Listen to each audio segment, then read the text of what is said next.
এই 2026-এ এসে যদি স্যার আপনাকে অ্যারোমেটিক সাবানটা যদি আবার রিলঞ্চ করতে বলে, এটা তো আমার সিক্রেট। এটা আমি সিক্রেট আমি বলবো আপনার পডকাস্টে, কালকে তো কম্পিটিটিভ copy হয়ে কোম্পানি যাবে। একটা বানাবে।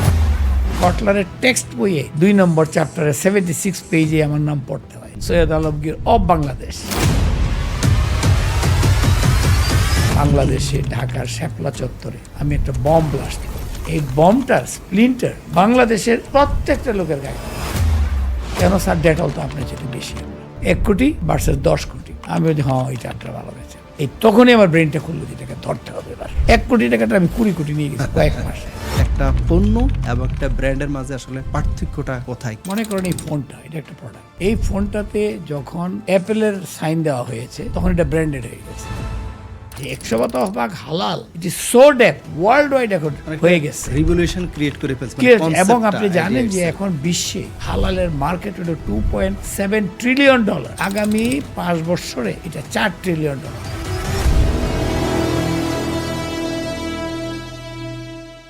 আসসালামু আলাইকুম, আপনাদের সবাইকে কর্পোরেট পডকাস্টে স্বাগত জানাচ্ছি আজকের বিশেষ একটা এপিসোডে। শুরুতেই আপনাদেরকে আমি একটা স্টোরি বলবো, সেটা 90 দশকের শুরুতে, যখন কোনো সোশ্যাল মিডিয়া ছিল না, ফেসবুক ছিল না, টিকটক ছিল না, কিন্তু একটা ঘটনা তখন এত বেশি ভাইরাল হয়েছিল, মানে আজকের ভাষায় যেটাকে আমরা ভাইরাল বলি, হুমায়ুন আহমেদের সেই কালজয়ী নাটক কোথাও কেউ নেই এবং সাড়া জাগানো চরিত্র বাকের ভাই। এটা এত বেশি ইম্প্যাক্ট করেছিল যে মানুষ একটা কাল্পনিক চরিত্রের জন্য মিছিল, মিটিং, মানববন্ধন পর্যন্ত করেছিল। 90 দশকের শুরুর দিকের আরেকটা ঘটনা আপনাদেরকে বলবো, কিন্তু সেটা কিন্তু কোনো নাটক নয়, সিনেমা নয়, বা কোনো রাজনৈতিক আন্দোলনও নয়, বাট এত বেশি এটা ইম্প্যাক্ট করেছিল।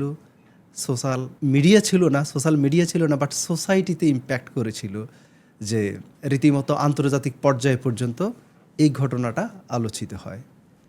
কি ছিল সেটা? সেটা আর কিছুই নয়, সাধারণ একটা পণ্য, একটা সাবান ছিল, বাট তার কনসেপ্ট এবং মার্কেটিং স্ট্র্যাটেজি এতই অভিনব এবং নতুনত্ব ছিল যে এটা এমন গল্প প্রচলিত আছে ওই সময় 90 দশকে, যে একজন মানুষ তার মৃত স্বজনের লাশ পর্যন্ত গোসল করানোর জন্য অপেক্ষা করিয়েছিলেন যে কখন সেই 100% হালাল অ্যারোমেটিক সাবানটা বাজার থেকে নিয়ে আসবে। শুধু কি বাংলাদেশ, আন্তর্জাতিক অঙ্গনেও রীতিমতো হইচই ফেলে দিয়েছিল সেই মার্কেটিং কনসেপ্ট।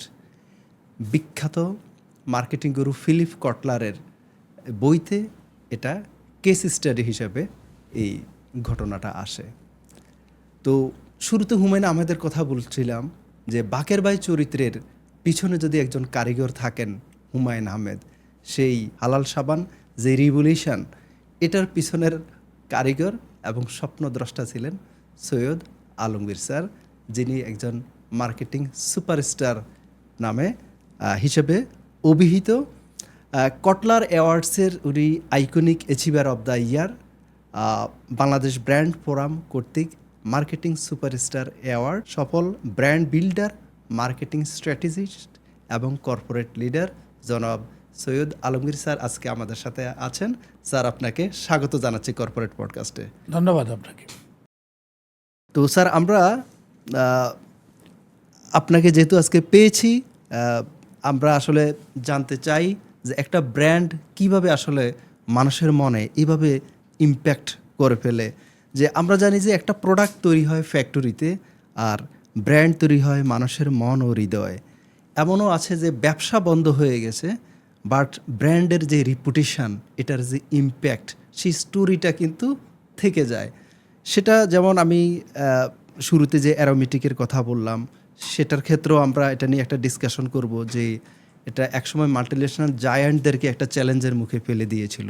পরবর্তীতে মার্কেট লিডারশিপটা আসলে কী কারণে লুজ করে, এই ওভারঅল বিষয়গুলো নিয়ে আমরা স্যার আলোচনা করব। তো শুরুতে আমি আসলে জানতে চাচ্ছি স্যার আপনার কাছে, অবশ্যই আপনাকে থ্যাংক ইউ জানাই, আপনার মূল্যবান সময় আমাদের সাথে এসেছেন সেজন্য, যে একটা প্রোডাক্ট কিভাবে একটা ব্র্যান্ড হয়ে ওঠে, একটা পণ্য এবং একটা ব্র্যান্ডের মাঝে আসলে পার্থক্যটা কোথায়, কিভাবে সে নিজের একটা পরিচিতি দাঁড় করায় ফেলে? এটা আপনি ভালো প্রশ্ন করেছেন। এটা তো ক্লাসরুমের আলোচনার ব্যাপার। ইভেন একটা প্রোডাক্ট তো প্রোডাক্ট, ঠিক আছে, মনে করেন এই ফোনটা, এটা একটা product, G it's a phone. কিন্তু এই ফোনটাতে যখন অ্যাপেলের সাইন দেওয়া হয়েছে, যে অ্যাপেলের সাইনটা এখানে দিয়েছে এবং বলছে এটা আইফোন, তখন এটা ব্র্যান্ডেড হয়ে গেছে। বুঝতে বুঝলেন? এটা যদি আইফোন না লেখা থাকতো তাহলে এটা প্রোডাক্ট। কি প্রোডাক্ট? এটা একটা মানে ফোন সেট। Phone set. যখন এইটাতে সাইন লাগানো হলো তখন আইফোন হয়ে গেছে। একটা কলম এমনি লিখছে, কিন্তু কলমটাতে যে বললো পার্কার লেখা হয়ে গেল আর পার্কার তীর চিহ্নটা দেওয়া হয়ে গেছে, তখন এটা ব্র্যান্ড হয়ে গেছে। ব্র্যান্ড হলো একটা নাম, একটা সাইন, একটা চিহ্ন বা সাইন বা একটা কোনো কিছু, যেটা দিয়ে মানুষ সমগ্র পণ্যের মধ্যে, সমসাময়িক পণ্যের মধ্যে ওই পণ্যটার কথা সে মনে রাখতে পারে। বাজারে হাজারো মশার কয়েল আছে, এখন মনে করেন একটা কয়েলের নাম দিলাম এসিএ মশার কয়েল, তো এইটা দিয়ে সে অন্যান্য মশার কয়েলের চাইতে সে আলাদা হয়ে গেছে। তো হয় ভালো হয়েছে অথবা খারাপ হয়েছে। তো এই জন্য ব্র্যান্ডের মূল্য অনেক বেশি। সারা বিশ্বে যেসব ব্র্যান্ডগুলো আছে সেগুলা যখন বিক্রি করে কখনো বা সেল করতে চায়, তখন এটা বিলিয়নকে বিলিয়ন ডলারে বিক্রি করতে পারে। আপনি বোধহয় জানেন কি না যে এখন না, কিছুদিন আগে পর্যন্ত কোকা কোলা বিশ্বের 1 নম্বর ব্র্যান্ড ছিল। জি জি। এবং মানে পর্যায়ক্রমে 10 বছর কোকা কোলা কিন্তু বেস্ট ব্র্যান্ড ছিল এবং তার মূল্য অনেক আগেই ছিল প্রায় $70 বিলিয়ন। $70 বিলিয়ন। ইয়েস। তো এখন বুঝেন একটা ব্র্যান্ডের কত। এখন অবশ্য অ্যাপেল এসে গেছে আর অন্যান্য কিছু এসে গেছে ওগুলা, বাট কোকা কোলা এখনও 10টা ব্র্যান্ডের মধ্যে বেস্ট ব্র্যান্ড আছে। তো এইটাই হলো ব্র্যান্ডের শক্তি। শক্তি, হ্যাঁ, ব্র্যান্ডের অনেক শক্তি আছে। ওই যে আমরা যে আসলে আকাশেতে মানে লক্ষ্য তারার মাঝে চাঁদ কিন্তু আলাদা হয়। তো একটা ব্র্যান্ডের কারণে কিন্তু একটা প্রোডাক্ট ডিফারেন্সিয়েট হয়ে যায়। স্যার, এটা কি এমনিতে বোঝা যায় যে মানে একজন উদ্যোক্তা ব্যবসায়ী কি মানে ওনার প্রোডাক্টটাকে যখন ডেভেলপ করে ওই সময় কি কোনো ধরনের সিনড্রোম কি থাকে যে এটা একটা ব্র্যান্ড হতে পারে বা না? একে কমোডিটি প্রোডাক্ট ছাড়া জি জি বাকি সব প্রোডাক্ট ব্র্যান্ডে আসে। জি জি। কারণ তা ব্র্যান্ড খালি এটা না, তো ব্র্যান্ড তো খালি একজন নাম চিহ্ন খালি না, এটা কিন্তু এই গ্যারান্টিটাও দিচ্ছে যে এই ব্র্যান্ডটা, যেমন ধরেন ম্যাকডোনাল্ড, ও এম লেখে বড় করে, আর কিছু লেখে না। তো এইটাতে বোঝা যাচ্ছে এটা ম্যাকডোনাল্ড প্রোডাক্ট, অর্থাৎ ম্যাকডোনাল্ড অথরিটি দায়িত্ব নিচ্ছে এই ফুডটার পিউরিটি সম্বন্ধে। এই ফুডটা যে ভালো থাকছে এইটা মানুষ কেমনি বিশ্বাস করবে? বলে দিস ম্যাকডোনাল্ড প্রোডাক্ট, মানে আস্থার একটা প্রতীক এটা। ইয়েস, এটাই হলো মেইন ব্র্যান্ডের জন্য। এবং এই আস্থা সুরক্ষিত রাখা ব্র্যান্ডের ওনারের কাজ। জি জি। এবং ব্র্যান্ডের আপনি একটা বলি, প্রত্যেকটা ব্র্যান্ডের একটা প্রমিস আছে, আমরা বলি ব্র্যান্ড প্রমিস। ব্র্যান্ড প্রমিস হলো, যেমন ধরেন আমি একটা প্রোডাক্ট দিলাম, দিয়ে বললাম যে আমার এসিআই, যেমন লবণ দিয়েছিলাম, বা আমার হালাল সামানের কথায় আপনি উঠালেন, আমি বললাম আমার সামানটা 100% হালাল, এটা কোনো হারাম নাই। তার মানে আমি একটা স্টেটমেন্ট দিচ্ছি, একটা প্রমিস দিচ্ছি।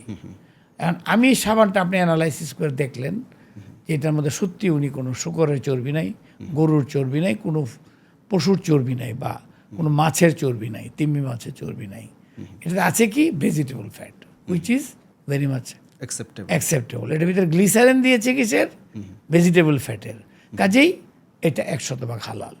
এখন অবশ্য হালাল সার্টিফিকেশন লাগে, যে হালাল সার্টিফিকেশন যখন দেয়, এর ভিতরে যতগুলি উপাদান আছে সেই উপাদান প্রতিটি হালাল কিনা এইটা A to Z প্রথম থেকে শেষ পর্যন্ত প্রতিটি প্রোডাক্টের উৎপত্তির থেকে ব্যবহার পর্যন্ত সমস্ত কিছু অ্যানালাইসিস করে এরকম যদি 20টা প্রোডাক্ট লাগে, 20টা ইনগ্রেডিয়েন্ট লাগে একটা প্রোডাক্ট বানাতে, তাহলে 20টারই তারা চেক করে তারপরে সার্টিফিকেশন দেয়।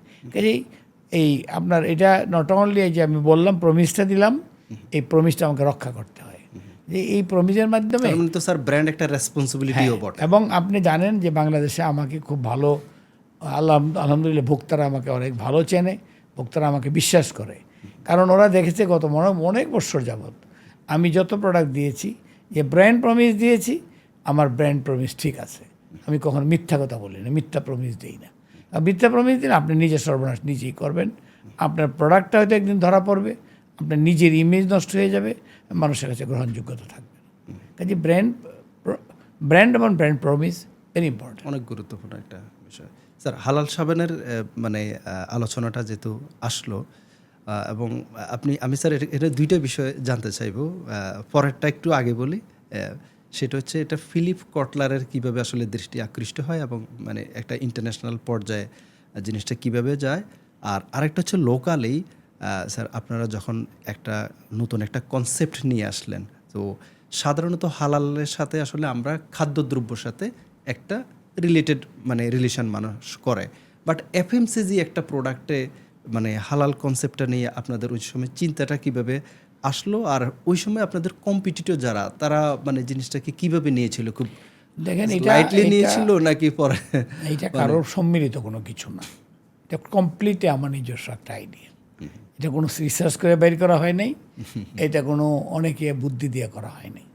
আমি একটা ভালো সাবান বাজারে জাত করবো বলে ভেবেছি। তারও আগে ইউনিলিভারের এমডি আমাকে চ্যালেঞ্জ দিয়েছে যে তুমি অন্যান্য প্রোডাক্ট খুব ভালো করেছো, কিন্তু সাবধান, সাবান দিও না, সাবান ভালো করতে পারবে না লাক্সের সাথে। কারণ তোমার জন্মগ্রহণ যখন হয়েছিল তখনও তোমাকে ধাত্রী প্রথম লাক্স সাবান দিয়ে গোসল করাইছে এবং তোমার আম্মাকেও করিয়েছে, কারণ এটা 150 বছরের পুরনো একটা ব্র্যান্ড। আরও একটা কারণ, সারা পৃথিবীব্যাপী লাক্সের অ্যাডভার্টাইজমেন্ট প্রমোশন চলে এবং প্রোডাক্টটা অ্যাভেলেবল। পৃথিবীর এমন কোনো নায়িকা নাই, এমন কোনো মডেল নাই যারা যে লাক্স সাবানটা হাতে নিয়ে তার মডেল হয় নাই এবং নৃত্য করে নাই। সে উদাহরণস্বরূপ বললো, বাংলাদেশে যে কোনো একটা বড় নায়িকার নাম বলো, দেখবে সে লাক্স সাবানের মডেল ছিল। সেটা আপনার একেবারে মৌসুমি থেকে শুরু করে যে কোনো মানে নাম করা মানে হিরোইন বা মডেল। তো এটা গেল। ইন্ডিয়াতে এমন কোনো চিত্রনায়িকা নাই, ঐশ্বরিয়া থেকে শুরু করে মানে হালাল নতুনরা পর্যন্ত একদম। এবং এটা আমেরিকাতেও তাই, ইংল্যান্ডেও তাই। কাজেই এই সাবানকে টাচ করা very tough, so don't do it. আমি দেখলাম যে ঠিক আছে, উনি একটা চ্যালেঞ্জ দিলেন। আমি আবার বিশ্বাসী সারা জীবনেই যে এনিথিং ইজ অ্যাচিভেবল, এটা বিশ্বাস করি। যে কোনো যেটা মানুষের কাছে মানুষ করতে পেরেছে সেটা আমিও করতে পারি আমার লাইনে। জন্য যদি বলেন যে আপনি একটা প্লেন চালাতে পারেন, না আমি পারি না, কারণ আমি পাইলট না, আমি ওটা শিখি নাই। আমি কি শিখেছি? মার্কেটিং। আমি কি মার্কেটিং শিখেছি? All kind of marketing, goods, services, places, events, idea, এসবই আমি শিখেছি, যেটা মার্কেটিংয়ের আওতায় পড়ে। কাজেই আমি মনে করি না, এটা বিশ্বাস রাখি না যে বিশ্বের কে ব্রিটিশ অমুক, আমেরিকার অমুক পেরেছে, আমি এটা পারি না। আল্লাহ পাক আমাকেও যে 4টে হাত পা দিয়েছে, ওকেও তাই দিয়েছে। আল্লাহ আমাকে বহুত আদর করে, যত্ন করে, দয়া করে আমাকে সৃষ্টি করেছে। আমি আমার সৃষ্টিকর্তার সমস্ত দেয়া যে আমার পর উপাদান, সেগুলি আমি ব্যবহার করি না মাত্র। আমি যদি ব্যবহার করি, আমার ব্রেন আর আমার আইজ, আমার years are not in any way less than anybody in the world excepting my prophet. আমার নবীর সঙ্গে তুলনা কারো চলবে না, কারণ উনি আল্লাহ পড়তো, আল্লাহ নিজেই বলছে আমার বন্ধু উনি। আমিও আল্লাহর বন্ধু, কিন্তু ওনার মতো অকৃত্রিম বন্ধু না। আল্লাহ যদি আমি বন্ধু না হইতাম তা আমাকে আল্লাহ এত বড় করতেন না, তাই না? আমাকে লালন পালন করে সব কিছু রহমত করছেন, দয়া করছেন আমাকে। তা না হলে আমি আজকে এখানে আপনার সঙ্গে কথা বলতেছি, আশা করতেছি সুস্থ শরীরে বাসায় ফিরবো ইনশাআল্লাহ। তা না হলে আল্লাহ তো 1 মিনিটে আমাকে ঠান্ডা করে দিতে পারবে। তো সেইটাই মনে রেখে আমি সবসময় এটা বিলিভ করেছি। আমি যে সাবানটা কেন পারবো না, কী আছে এতে? 200 বছর 150 বছর হয়েছে, অসুবিধা কী? সমস্যা নেই। সাবান তো একটা উপাদান দিয়ে তৈরি হয়। তো সেইটা করতে গেছি যখন, তখন আমি চিন্তা করছি সাবান কী কী দিয়ে তৈরি হয়। সাবান অ্যাকচুয়ালি 3 ধরনের প্রোডাক্ট দিয়ে তৈরি করা যায়। একটা হলো রাইস ব্র্যান থেকে, ওই যে চালের যে আপনি রাইস ব্র্যান অয়েল খান না, অয়েলের আবার একটা নুডলস তৈরি হয়। ওই নুডলস থেকে সাবানে কেক বানিয়ে পারফিউম দিয়ে এটা করা যায়। এটার অসুবিধাটা হলো যে এটা কিন্তু আপনার ওই ফেনাটা কম হয়, কিন্তু এটা কস্ট কম, এটাতে কস্ট আপনার কম। এই জন্য ইন্ডিয়াতে কিন্তু সাবানটা খুব পাওয়া যেত আগে, কিন্তু ইন্ডিয়া যেতেন সাবান পাইবেন কিন্তু গোয়াশটা সাফায় না হয় না, এই জন্য অনেকে সাবান সাথে করে নিয়ে বেড়াইতে যাইতো। তো যাই হোক, এবং ইন্ডিয়ানরা বাংলাদেশি সাবান পছন্দ করতো। এখন ইন্ডিয়াতেও মানে আমাদের মতো সাবান তৈরি হয়।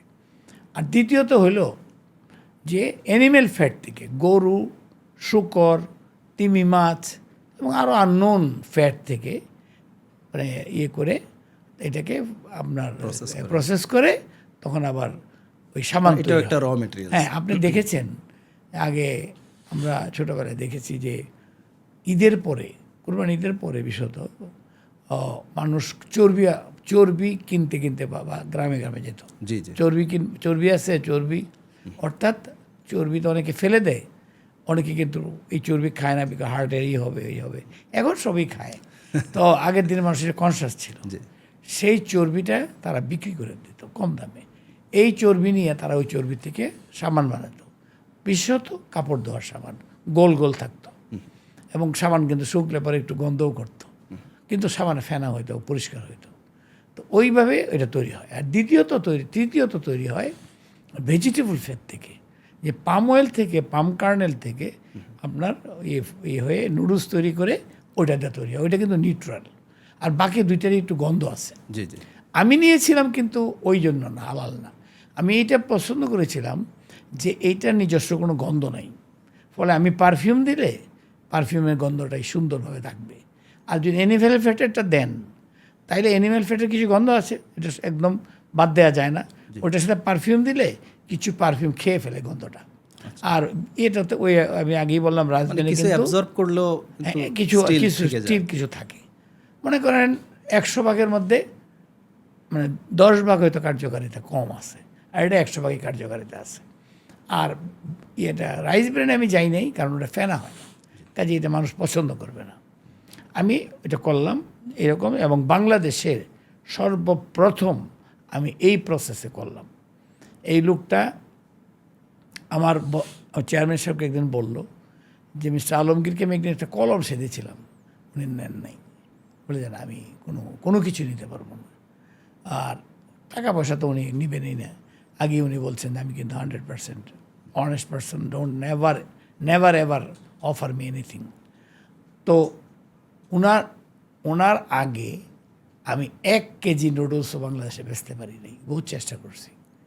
এই ইউনিলিভারকে বুঝিয়েছি, কুহিনুরকে বুঝিয়েছি, তারা কেউ নেয় নাই। ওনারা যেটা আছে ওটাতে আছে অ্যানিম্যাল ফ্যাট। আর উনি এটা যখন নিলেন তখন উনি তো নিলেনই, বাকি সবাই নিয়ে এখন আমি থাউজেন্ডস অফ টনস বিক্রি করি বাংলাদেশে। এটা কিন্তু উনি বাংলাদেশে আমাকে এন্ট্রিটা দিয়েছেন, কাজে ওনার কাছে আমি গ্রেটফুল। কিন্তু দুঃখজনক উনি একটা কলম সাজছিলাম তাও নেয় না। চেয়ারম্যানকে বললো, আর বললো যে কলম দিতে পারেন, 8-10টা দেন, সবাই আমি সবার সামনে দিয়ে দিব যে কোম্পানি থেকে দিয়ে গেছে। তো উনি নেন নাই। তো এই সাবান তৈরি করলাম, সব কিছু করলাম। পারফিউমের জন্য আমি পারফিউমের ব্যাপারে আমার একটা অভিজ্ঞতা আছে। আমার বড় ভাই ডাক্তার, উনি লন্ডনে ছিলেন। উনি একবার লন্ডন থেকে আসার সময় অনেকগুলো সাবান আর অন্যান্য জিনিসপত্র আনলেন আমার বোনদের জন্য, এবং ওনার এই সাবান থেকে আমি 2টা সাবান নিতে চাইলাম, উনি দিলেন না। তা আমি লোকে এই 2টা সাবান নিয়ে নিছি। নিয়ে যখন সূর্য সেন হলে আমি এটা ব্যবহার করতেছিলাম একদিনে ঘটনা বলি। সকালবেলা আমি সাবানটাতে গোসল করতেছি, এই দিক দিয়ে দেখি যে মানুষজন, যে ছাত্ররা যে পাশ দিয়ে যাচ্ছিল, আর আমার দরজা ভাঙিয়ে ফেলতেছে, এই ভাই খুলেন তো, খুলেন। আমি কেন, কী হয়েছে? না একটু খুলেন, আমি না ধর গোসল করতেছি। তো বলে যে না ভাই কী সাবানটা একটু দেখবো, গন্ধে তো মৌ করতেছে এলাকা। তা আমি একটু রেডি হয়ে পরে বললাম, খুললাম। আমি বললাম ভাই এই সাবানটা খুঁজে লাভ নাই, এটা লন্ডন থেকে সাবানটা আসছে, তো আপনি সাবানটা বরঞ্চ পাবেন না এখানে, তো আপনি এটা খুঁজে লাভ নাই। তো দেখাইলাম। তখন থেকে আমার মনে আছে যে মানুষ সাবানের পারফিউমকে কত পছন্দ, গুরুত্ব দেয় আলাদাভাবে। এটাতে আমার একটা চোখ খুললো। আমি তো আর ওটা ভেবে আনি নাই যে লন্ডনের সাবান একটু স্টুডেন্ট লাইফ তো এইটা আমার কে দেয় এগুলো। তো যাই হোক, ওটা মনে রেখে তা আমি একটা ভাবলাম যে লাক্স সাবানটা বিট করবো, তো it has to be beaten by all quality. আমার তো ব্র্যান্ড নাই, ব্র্যান্ডের জোন নাই, তো আমার কি করতে হবে, আমাকে কোয়ালিটিতে মাইট দিতে হবে, মানে প্রোডাক্টের নতুন প্রোডাক্টের নতুনত্ব এবং প্রোডাক্টের কোয়ালিটি দিয়ে ফেনা হবে সুন্দর, গন্ধ হবে নাইস, আর সাবানটা যেন শেষ পর্যন্ত চিরচিরে না হয়, ভেঙে না যায় এবং লাস্টটা পর্যন্ত ইউজ করতে পারে। আগে লাক্স সাবান কিন্তু ভেঙে যেত। জি জি। তারপরে হলো যে সাবানের মোড়ক হবে একদম বেনসন হেজেসের মতো, এরকম সুন্দর একটা মোড়কে দিয়ে দিই, মানে আকর্ষণীয় মোড়কে। এছাড়া কিছু না। এবং আমি সাবানটা বানাবো ওর চেয়ে একটু বড়, ও 90 গ্রাম, আমারটা 100 গ্রাম। ওর দাম 13 টাকা, আমারটাও 13 টাকা। দাম কমাবো না, কিন্তু আমি একটু বেশি দেব। আর দোকানদারদেরকে ও যায় 2.75%, আমি দেবো 3%, মানে ডিস্ট্রিবিউটারদের। আর দোকানদারকে আমি একটু বেশি দেবো, সব বেশি বেশি, কিন্তু জনগণের জন্য 13, এর বেশি না।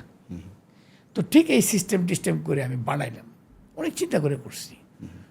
আর আমি কোনো এজেন্সি মানে সাহায্যও নেই কারো সাহায্য, কোনো কনসালটেন্সি সাহায্য নেই। কনসালটেন্ট কী বলবে, এতে তো আমিই জানি, আমি তো কত কনসালটেন্সি করতে পারি। তারপরে করিডোরে আমি চিন্তা করতেছি, এরপরও সাবানটা চলবে না। আমি বানাই ফেলেছি সাবান, নতুন মেশিন আনছি মেজনি থেকে, ইটালির। তারপরে অনেক যার কাছে, যারা সাবান রিলেটেড তাদের সবার কাছে বুদ্ধি জিজ্ঞেস করি, কি করা যায় কি না করা যায়। সব বানানোর পরেও আমার মনে হলো সাবানটা নিবে না, মানুষ গন্ধ শুকবে, হাতাবে, খুব সুন্দর হয়েছে, তারপরে বলবে যে ভাই রেখে দেন, লাক্স সাবান দেন 2টা, কারণ বাসায় এটা গ্রহণ করবে না। তখন আমি চিন্তা করলাম যে কি একটা বুদ্ধি দেওয়া যায়, যে এটাতে একটা ইউএসপি কি দেওয়া যায়, ইউনিক সেলিং পয়েন্ট দিতে হবে একটা, তা না হলে নিবে না। আমার তো ব্র্যান্ডের জোর নাই, জিরো। নাম ব্র্যান্ড কি, অ্যারোমেটিক কে চিনে, অপরিচিত। হ্যাঁ না চিনে, ওই কিছু শ্যাম্পু টেম্পু 2 বছর যাওয়া দিচ্ছি। এইটার জন্য সাবানের লাক্স সাবানকে বিট করার মতো না। পরে আমি চিন্তা করতেছি, এর মধ্যে আমি গেছিলাম লন্ডনে, কী কাজে জানো, কোথা থেকে আসছি লন্ডনে এসে আমার খুব ক্ষুধা পেয়েছে। তা আমি গেলাম ওই একটা রেস্টুরেন্টে, তো রেস্টুরেন্টে বাঙালি রেস্টুরেন্ট। আমি বললাম যে ভাই ভাত দাও, আর কি আছে, এই আছে। আমাকে ভাই গরুর মাংস দাও আর ডাল দাও, এটা সেটা দাও। খাচ্ছি আর দেখি লেখা বিফ 100% হালাল। আমি বললাম যে বিফ তো এমনি হালাল, আবার কিসে 100% হালাল, কিসের আবার, বিফ তো এমনি হালাল। তা আমি এটা গিয়ে এদিকে শুনো, এটি কী লিখছো, এটা কেন? তো বলে স্যার এইটা দিয়ে বোঝানোর চেষ্টা করছি যে এটা হালাল ওয়েতে স্লটারিং হয়েছে, স্লটারিংটা জবাইটাতে হয়েছে, এইটা মেশিনে না, এটা বিসমিল্লাহ আল্লাহু আকবার বলা হয়েছে। অনেকে এটা ছাড়া খায় না, আমরা তো মুসলিম, আমরা কনসার্ন আছে। তাই বলে আরে এটা ভালো বুদ্ধি। তা আমার সামানেও তো কোনো অ্যানিম্যাল ফ্যাট নাই, ভেজিটেবল মানে সুগার চর্বি নাই, গরুর চর্বি নাই। তা আমি এক কথায় কী করে প্রকাশ করি, এক কথায় প্রকাশ হলে এটা হালাল, 100% হালাল, 100% হালাল সাবান। হ্যাঁ, এইটা আমার মাথায় ঢুকে গেল। আমি সঙ্গে সঙ্গে আমার ওয়াইফরে ফোন করলাম, বলে আমার ওয়াইফ বলে যে এটা কি খাদ্যদ্রব্য, যে তুমি এরকম খাইয়ে বলতেছো, এই তোমার তো মাথাটা নষ্ট হয়ে গেছে মনে হইতেছে। তা আমি, তুমি তো অনেক পেঁচাল করতেছো, যেন মাথা গরম হয়ে গেছে।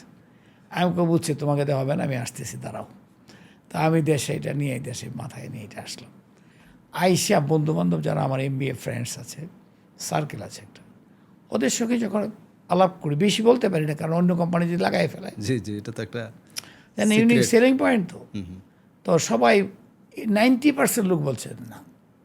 আমার একটা বন্ধু আছে নাম রুহুল আমিন, উনি BSF এর ম্যানেজিং ডিরেক্টর ছিলেন, চেয়ারম্যান ছিলেন, এখনও আমার সাথে উত্তরাতে আমার কাছেই থাকেন, খুব ওয়াইজ লোক। সে আমাকে বললো, তাকে যখন বললাম, সে আমার হাত ধরে ফেলছে, দোস্ত তুমি এটা কাউরে বলো না, যে কি তোমাকে আমরা সবাই মিলে একটা সাবানের ফ্যাক্টরি করে দিচ্ছি, হ্যাঁ, এবং তুমি এইটা তোমার নিজের নামে দাও, দেখবা জীবনে কিছু একটা করে ফেলছ।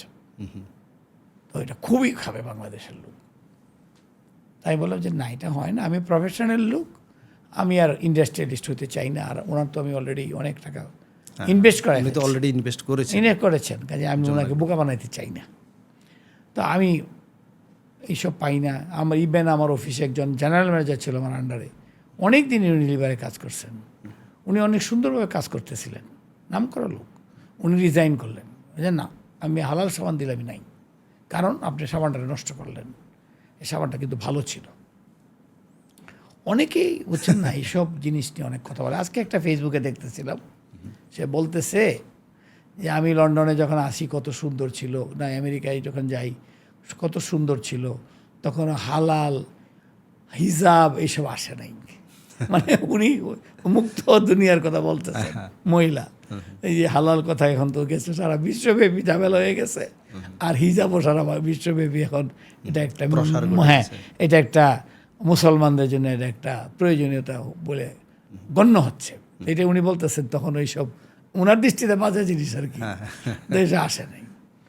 তো বাট এটা কিন্তু মানে আপনি যেগুলো ওই দুইটা বললেন, এটা কিন্তু বাস্তবতা, এটা আসতো, এটা কিন্তু আমার ধর্মের সঙ্গে সম্পৃক্ত আছে। যাই হোক, আমি পরে লাস্টলি আমার যে কোম্পানির চেয়ারম্যান মিস্টার নুরুল ইসলাম বাবুল সাহেব, ওনার সঙ্গে 1-to-1 বসলাম। উনি বললেন যে ভাই আপনি যদি দিতে চান আমার কোনো অসুবিধা নেই। আমি কেন, এটা তো হইতে পারে, আপনি এটাকে মানে আপনার পুরো ইন্ডাস্ট্রি এইটা পুরা ইয়েটা ফ্লপ করতে পারে, কিন্তু আমার আইডিয়াটা করলে করবে। আমি যে 40 কোটি টাকার মেশিন কিনছেন, আমি মনে করবো পুড়ে গেছে, আগুন লাগছে পুড়ে গেছে, এটা তো অনেক বড় একটা সাহস, আমাকে তখন বিরাট সাহস দিল। হ্যাঁ, আর আমার একটা বড় একটা তো সাহস। আজকে হয়তো অনেকেই আপনারা মানে গর্ববোধ করতেছেন, কিন্তু সেদিন কিন্তু বললে আপনি বলতেন যে দুর্বোকার মতো কথা বলেন না। এটা অনেকেই বলতো যে বোকার মতো। ইভেন আমি স্যার আপনাকে কোশ্চেনটা করার সময় বললাম যে স্যার হালালের সাথে হচ্ছে সম্ভবত মানে খাদ্যদ্রব্যের সাথে মানুষ রিলেট করে, কিন্তু একটা এফএমসিজি প্রোডাক্টে মানে ওই, এবং তাও 90 সালের আমার চেয়ারম্যান এসিআই কোম্পানি, উনি বিরাট শিক্ষিত মানুষ, কিন্তু সর্বজন শ্রদ্ধেয়। ওনার মতো শিক্ষিত লোক কিন্তু আমাদের ইন্ডাস্ট্রিতে নাই, কারণ উনি তখনকার আমলেই ফিজিক্সে মাস্টার্স করা এবং তারপরে করা MPA করা লোক। সারা জীবন ম্যানেজিং ডিরেক্টর হিসেবে বড় বড় কোম্পানিতে উনি বিশ্বে অনেক জায়গায় কাজ করেন। উনি আমাকে একদিন জিজ্ঞেস করতেছেন, আচ্ছা আপনি কি করে একটা মাল্টি ন্যাশনাল কোম্পানি 16 বছর কাজ করে MD হবেন, ওটা ছেড়ে দিয়ে আপনি কেমনে এসে যমুনায় জয়েন করলেন, এটা আপনি কাজটা ঠিক করলেন? আমি বলে স্যার এটা তো আপনি একটা ভালো কোয়েশ্চেন করছেন। 2 টাকার উত্তর। একটা উত্তর হলো, আমার যে স্যালারিটা বাড়াইছিল উনি, ওইটা আমার রিটায়ারমেন্টও আমি পাইতাম না ওই ওষুধের কোম্পানিতে, ফার্মাসিউটিক্যাল, ব্রিটিশ ফার্মাসিউটিক্যাল কোম্পানিতে। আমি রিটায়ার করার সময় হয়তো এই স্যালারি পাইতাম না, যেটা আমি পরের দিন পেয়েছি। এক। দ্বিতীয়ত হলো, স্যার আপনি বলেন স্যার, আপনি কি অ্যালাউ করতেন আমাকে যে সাবানে 100% হালাল সাবান, এই কথা যদি আমি এসিআই থেকে করতাম, আপনি কি অ্যালাউ করতেন? স্যার বলেন না হয়তো। স্যার দেখেন, ওই ভদ্রলোক কিন্তু অ্যালাউ করছিল।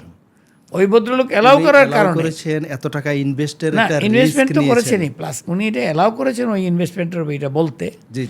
রিস্ক নিয়েছেন আমার সঙ্গে, আমাকে অ্যাপ্রিসিয়েট করেছেন, যার কারণে আমি সৈয়দ আলমগীর আজকে এত সুনাম করতে পেরেছি।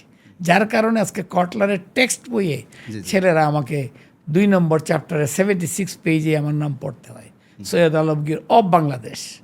আজকে কটলার সাহেবের এটা অনেকতম এডিশন। একটা বইয়ের মধ্যে যদি বাংলাদেশে একটা লোকের নাম দেখাইতে পারেন, বা বাংলাদেশের কথা লেখছে এসে, বাংলাদেশ কি উদাহরণ দেবে মার্কেটিংয়ে? এই জীবনেও কেউ পারে নাই কিছু। ওই কিছু এলাকায় বাতির রাজা ইলিশ, অমুকের রাজা ফিরিস, এইসবে তো চলে না, এইসব বিদেশে এইসব চলে না। এইটা অনেক ডেপথ, 100% হালাল, it is so depth, world wide এখন হয়ে গেছে, রিভলিউশন ক্রিয়েট করে ফেলছে। এবং আপনি জানেন যে এখন বিশ্বে হালালের মার্কেট হলো $2.7 ট্রিলিয়ন, এবং আগামী 5 বছরে এটা $4 ট্রিলিয়ন হবে। কি হয়েছে জানেন? এখন হালাল কোথায় কোথায়? হালাল এখন ফুডে, আমি দিচ্ছি সাবানে, ফুডে। জাপানের মতো দেশ, যেখানে এরা হালাল হারাম কি বুঝবে, ধর্মে বিশ্বাস করে না, সেইখানে আমি নিজে দেখে আসছি বড় বড় হোটেলে লেখা হালাল, হালাল নন হালাল, হালাল নন হালাল, হারাম তো লিখতে পারে না। আচ্ছা, তারপরে আমেরিকা গিয়ে দেখেন, ম্যাকডোনাল্ডস, আমেরিকার মতো দেশ, তারা এইসব বদার করে না। ম্যাকডোনাল্ডসে তারা লিখে রাখছে হালাল কর্নার। আসেন আপনার ফিন্যান্সে, হালাল ফাইন্যান্সিং, সারা ওয়ার্ল্ডে হালাল ফাইন্যান্সিং, মানে তারা ইন্টারেস্ট নেবে না, বুঝছেন? বা কিছু একটা এটার মধ্যে আছে, ইন্টারেস্ট নেবে না, হয়তো প্রফিট নেবে তো অনেকে তো আপনি জানেন, বাংলাদেশে বলুক তো ব্যাংকে থেকে ইন্টারেস্ট খায় না, কারণ সুদ আমাদের ধর্মে হারাম, এবং সুদ একবার বলা হয় নাই, অনেকবার কোরআনে বলা হয়েছে সুদ থেকে বঞ্চিত থাকা। জঘন্যতম অপরাধ এটা। এখন এটা গেছে ফাইন্যান্সে। তারপরে আসছে কি হালাল ড্রেস। মেয়েরা কোন কোন ড্রেস পরলে হালাল হবে। কিছুদিন আগে শেরাটনে বাংলাদেশ মালয়েশিয়া চেম্বার একটা এক্সপো হলো না, হ্যাঁ ওইটা কিন্তু দেখাইছে মেয়েরা হালাল ড্রেস পরলে কত সুন্দর দেখা যায়। হ্যাঁ ওইটা আপনি ছিলেন, আমাকে কিন্তু সে আমার নাম কিন্তু ওনারা বলছিল যে হালাল আজকে বলতেছি সারা বিশ্বব্যাপী, কিন্তু এটা কিন্তু বাংলাদেশে একজন এলিয়ান এটা প্রথম বলেছিলেন, এবং উনি এটা দেওয়ার কারণে বিশ্বে এটা অ্যাটেনশন ড্র হয়েছে। আগে হালাল ছিল, এমন না যে হালাল কথাটা নাই, হালাল হারাম তো আছেই, আমাদের ধর্মে এটা লেখা আছে, কিন্তু এটাকে অ্যাটেনশন টু দি কমার্শিয়াল মানে মার্কেটিং জগতে এটাকে ইউজ করে খারাপ কিছু করি নাই তো, আমি তো অন্যায়কে বলি নাই যে না। আমার নামে তো মামলাও হয়েছিল কোর্টে, যে বলছে আমি নাকি বাংলাদেশে মানুষের ধর্মে একটা ধর্মে নিয়ে একটা সেন্টিমেন্ট ইউজ করে ধর্মে এক সংঘাত লাগানোর ব্যবস্থা করছি। আমি কার সাথে সংঘাত? কোর্টে আমি বললাম তো, আমি আমার ডিপোজিশন দিলাম যে কার সাথে কার সংঘাত। আমি তো বলেছি এটা আছে গরুর চর্বি, শুকরের চর্বি বাংলাদেশের সমস্ত সাবানে। কই তারা তো বলতে পারে না যে আমার নাই, তারা তো উল্টা আমাকে কইতেছে, আমাকে বলতেছে কমে আমি রিলিজিয়াস হারমোনি নষ্ট করছি। কই উনি যদি বলতো না আমারটা মিথ্যা বলছে উনি, তাইলে আমার শাস্তি দেন। উনি তো কথাই বলানোর ব্যাপার, তার মানে ট্রু। আমি যত পিটাই কথা কয় না, আমি যত বলি বাজারে সব সাবান হারাম, গ্রহণ করবেন না, বর্জন করুন, কেউ তো বলে না যে না উনি মিথ্যা বলতেছে, আমারটা ঠিক আছে। কিন্তু কিল খাইতেছে তাও বলে না, কারণ এতে কিল দেওয়ার মতো। ইউনিলিভারের ফ্যাক্টরি বন্ধ হয়ে গেছে, 6 মাস বন্ধ, তো কিন্তু তাও এটা বলতে পারে না যে উনি মিথ্যা বলতেছে। আমাকে পরে তারা রিডিজাইন করেছে, কিন্তু আমার নামে কেস দেয় যে আমি নাকি রিলিজিয়াস হারমোনি নষ্ট, মানে রিলিজিয়াস হারমোনিটা। আমি তো এক কথাই তো শেষ করে দিয়েছি কোর্টে, অনারেবল কোর্ট। আমি বলছি এটাতে আছে গরু এবং শুকরের চর্বি। আবার এটা বলছি আমাদের হিন্দু ভাইদের জন্য, হিন্দু ভাই বোনদের জন্য শুকর এবং গরু দুইটাই অগ্রহণযোগ্য, আর আমাদের জন্য শুকর হারাম। কাজেই এটা আমি তো খারাপ কিছু বলে দেয়, এটা ধর্মের কোনো ব্যাপার না এটা মানতে। যাই হোক, অনারেবল কোর্ট আমাকে সাথে সাথে এটা থেকে ডিসপোজ করে দিয়েছে। তো এইটা করে আমি বাজারে দিলাম, বাজারে দিয়েছিও খুব, মানে একটা বিরাট অনুষ্ঠান করে অল ডিস্ট্রিবিউটারদেরকে এনে তাদেরকে বলেছি আমি সাবান দিব বাজারে, আপনারা টাকা দেন। আমি এক একজনের এলাকা ভিত্তিক বলে দিচ্ছি এত টাকা করে জমা দেন। অর্থাৎ আমি চেয়েছি দেখি মানুষ কীরকম গ্রহণ করে। আপনি অ্যাডভান্স টাকা দিবেন, আমি কোনো বাকি টাকি নাই বা ক্যাশ অন ডেলিভারি নেই, অ্যাডভান্স দিবেন আমি দিব। যদি আপনি বিশ্বাস না করেন আমাকে, তাইলে আপনি দেখবেন একদিন আমার বাসার নিচে বসে আছেন সাবানের জন্য। কয় স্যার কী বলবেন সাবানে? কী বলবো আজকে বলবো না, যেদিন বলবো শুনবেন অবত্য তারিখে বলবো, পত্রিকা খুলেই দেখবেন কী আছে। এবং আমি বলেছিলাম যে সেনা কলোনি আমার অফিস, তো বললাম যে বাংলাদেশে ঢাকার শ্যাপলা চত্বরে আমি একটা বম ব্লাস্ট করব। এই বমটার স্প্লিন্টার বাংলাদেশের এমন কোনো লোক নাই, তখন যে 14 কোটি 16 কোটি লোক ছিল, তার প্রত্যেকটা লোকের গায়ে লাগবে, মানে প্রত্যেককে বিদ্ধ করবে। হ্যাঁ বিদ্ধ করবে, দেশের প্রেসিডেন্ট থেকে প্রাইম মিনিস্টার থেকে রিক্সাওয়ালা, কুলি মজুর, কৃষক, আমার সব ভাইরা এটা অ্যাপ্রিসিয়েট করবে এবং শুনবে যে কী বললো লোকটা। ওরা তো বোকা লেগে গেছে। তো আমি খুব কনফিডেন্টলি বললাম, আমার এখনও মনে আছে ভোলাতে আমার ডিস্ট্রিবিউটার ছিলেন শম্ভুনাথ বাবু, বয়স্ক লোক। উনি বললেন বাবা আমি একটু কথা বলতে চাই। হ্যাঁ বলেন। বলে যে আমি তো জীবনে বহু বক্তৃতা শুনেছি, আমি শম্ভুনাথ ভোলার সবচেয়ে বড় ব্যবসায়ী, এবং আপনার ইভেন তুফাইল আহমেদ যে আপনাদের আছে, ও ছোটোবেলায় আমার গদির মধ্যে বসে রয়েছে, আমার গদিতে বসা নেই এমন কোনো লোক নাই। আমি জীবনে বহু কোম্পানির ডিস্ট্রিবিউটার আর বহু বক্তৃতা আমি শুনেছি, কিন্তু আজকে তোমার বক্তব্যে বাবা আমি অভিভূত হয়েছি। বলে যে তুমি আমার পুত্র সম, আমি বাবা তোমাকে দোয়া করি, তুমি যে কনফিডেন্ট নিয়ে আজকে কথা বললা, ভগবান যেন তোমাকে সেই কনফিডেন্ট রক্ষা করার সুযোগ দেয়।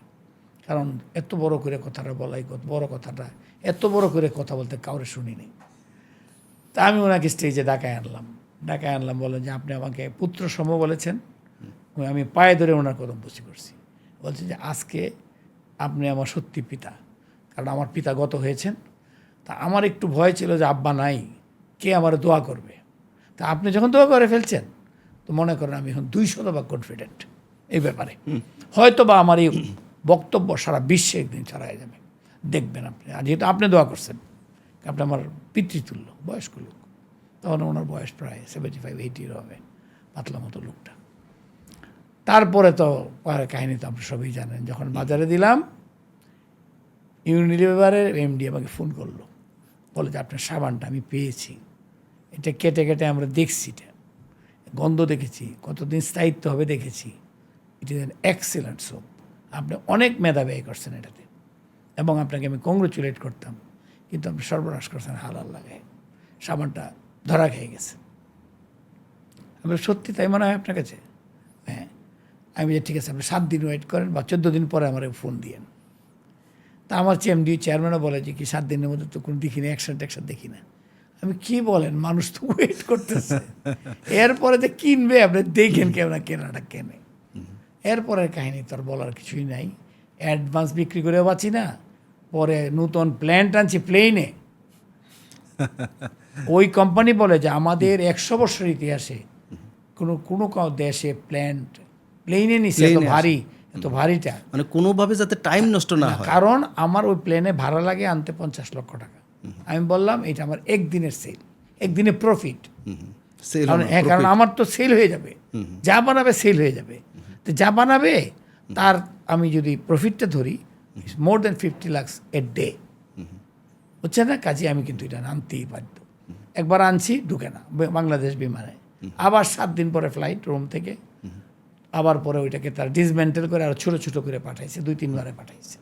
আর আমি এখান থেকে ইটালির থেকে ইঞ্জিনিয়ার এনে সোনার হোটেলে শোয়া রাখছি, খাও, ঘুরো বেড়ো, আর আমার এটা লাগাও, তুই যেতে পারবে না, কারণ আমি আবার বসে থাকবো যে আমার ইঞ্জিনিয়ার নাই, এটা হবে না। তো আমরা এটাতে অনেক মানে হয়েছি। আর আপনার কোয়েশ্চেন তো ছিল, দ্বিতীয়টা ছিল যেটা ফিলিপ কটলার সাহেব কী করে এটা বাজারে। দেখেন, কটলার সাহেবের কাজই হলো ওয়ার্ল্ড ওয়াইড কী মার্কেটিংয়ের নতুনত্ব কী হয়, এইগুলাকে সে তারা ক্যাপচার করে। ছোটো হোক বড় হোক, বড়গুলো বেশি ক্যাপচার করে, আর ছোটোগুলো থেকে তারা নিজেরা লেখে। তো এটার কিন্তু ওনার জন্য বাংলাদেশে হয়তো কেউ নাই, ইন্ডিয়াতে বড় বড় প্রফেসররা আছে, যেটা কটলার সাহেবের, কটলার ফাউন্ডেশন বা কটলার সাহেবের কোতার হিসেবে কাজ করে। পাকিস্তানে আছে, পাকিস্তানের লামসে আছে, Lahore university of management science লামসে আছে। তেমনি এইখানে ইন্ডিয়াতে যিনি ছিলেন, ওনার নামটা ভুলে গেছি, ওনারা হয়তো এই জিনিসটাকে ওনার কাছে রেফার করছে। কটলার ফাউন্ডেশন আমেরিকা থেকে এইখানে বিভিন্ন জায়গায় আবার জিজ্ঞাসা করছে। তো দুঃখজনক যে আমাদের দেশের মানে বলা উচিত না, কিছু কিছু লোক বলে না, কই শুনি নাই তো, হ্যাঁ, মানে এরা হইলো জিলাস, যে আলমগীর সাহেবের নামটা এরকম উঠে দেবে। আমি তো জানি না কিছু, আমি কিন্তু জানি না, গোপনে গোপনে এত কিছু হচ্ছে, সত্যি আমি কিছু জানতাম না। যাই হোক, মোস্ট অফ দ্য পিপল বা ঢাকা ইউনিভার্সিটির টিচাররা, আমার আইবিএস শিক্ষকরা বিশেষত, ওনাদেরকে যখন জিজ্ঞেস করছে, ওনারা বলছে বিরাট ব্যাপার, এইসব কাহিনী বলছে। তখন উনি এটাকে ক্যাপচার করছেন, উনি আরও টেস্ট করাইছেন, লোক পাঠাইছেন, কারণ এত বড় একটা কথা বড় করে লিখবে, সেটা সারা বিশ্বে বইটা প্রচারিত এবং টেক্সট বুক, এটা পড়তেই হবে।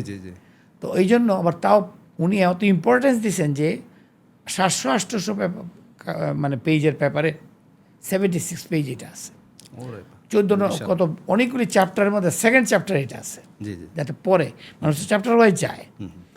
এখন আমি একদিন অফিসে কাজ করতেছি, তো হঠাৎ করে দিয়ে একটা মেসেজ আমার সামনে, এরকম আমার এটা কম্পিউটারটা, তো আমার হঠাৎ করে দেখি যে আমার এইতে একটা মেসেজ আসছে, কটলার ফাউন্ডেশন। তো আমি কি কটলার ফাউন্ডেশন কি ওপেন করলাম, লেখছে, dear mister Alamgir, your case of 100% halal soap has been published in Kotler's Principle of Marketing. Page eto omoto edition. The book is in the marketplace. Have you seen it? এইটুকুই আর কথা। নিচে কটলার foundation. তা আমি বললাম এই কী বলে, তো বুঝলাম না। তাই আমি একটা ছেলেকে, আমাদের একটা ইয়াং ছেলে আছে, আমি দেখতো কী বলে এটা, এই কাজ সার না কেন, ও গেছে গিয়ে সঙ্গে সঙ্গে গুগল টুগল সার্চ টার্চ করে ওই পেজ বের করে প্রিন্ট করে নিয়ে এসে স্যার এইটা।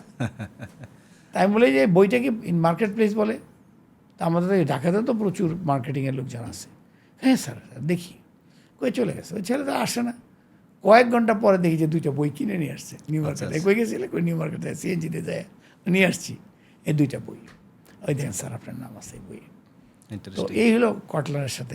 তারপরে কটলার সাহেব ঢাকায় এসে যখন আসছিলেন তখন আমার সঙ্গে আমাকে ডেকেছিলেন, ডেকে নিজের হাতে ওই কটলারের বইটা আমাকে দিয়েছেন, হ্যান্ড ওভার করেছেন। এবং খুলে দেখি যে পেজে ফার্স্ট পেজে লিখেছেন to Syed with best wishes for Philip Kotler. আবার যেখানে আমার নাম কথাটা লেখা আছে, নামটা লেখা আছে, ওই লেখছে very glad to see you name in my in here in here, মানে যে জায়গাটা আগাইছে যেখানে কথাটা লেখছে ওই 76 পেজে দিয়ে আবার ফিলিপ কটলার লেখছে। দেখে ওই বইটাই আবার মোড়ক করে আমাকে প্রেজেন্ট করছে আর কি। ইন্টারেস্টিং, খুবই ভালো লাগলো।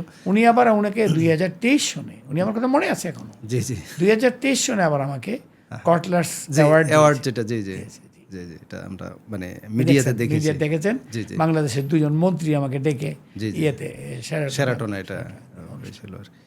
তো ভেরি ইন্টারেস্টিং স্যার। আপনার এই মানে যমুনা গ্রুপের মানে চেয়ারম্যান বা মালিক যিনি ছিলেন আর কি, তো উনি তো মানে খুবই ভালো একটা উৎসাহ দিয়েছেন এবং একটা মানে আনসার্টেনিটি তো ছিল যেটা ক্লিক করে কি করে না, ঠিক আছে। এটা ইভেন এখনও কেউ যদি কোনো প্রোডাক্ট লঞ্চ করে তো এটা এই আনসার্টেনিটিটা থাকে, বাট একজন দেশি উদ্যোক্তা এত টাকার একটা নেবে এটা ডেফিনেটলি।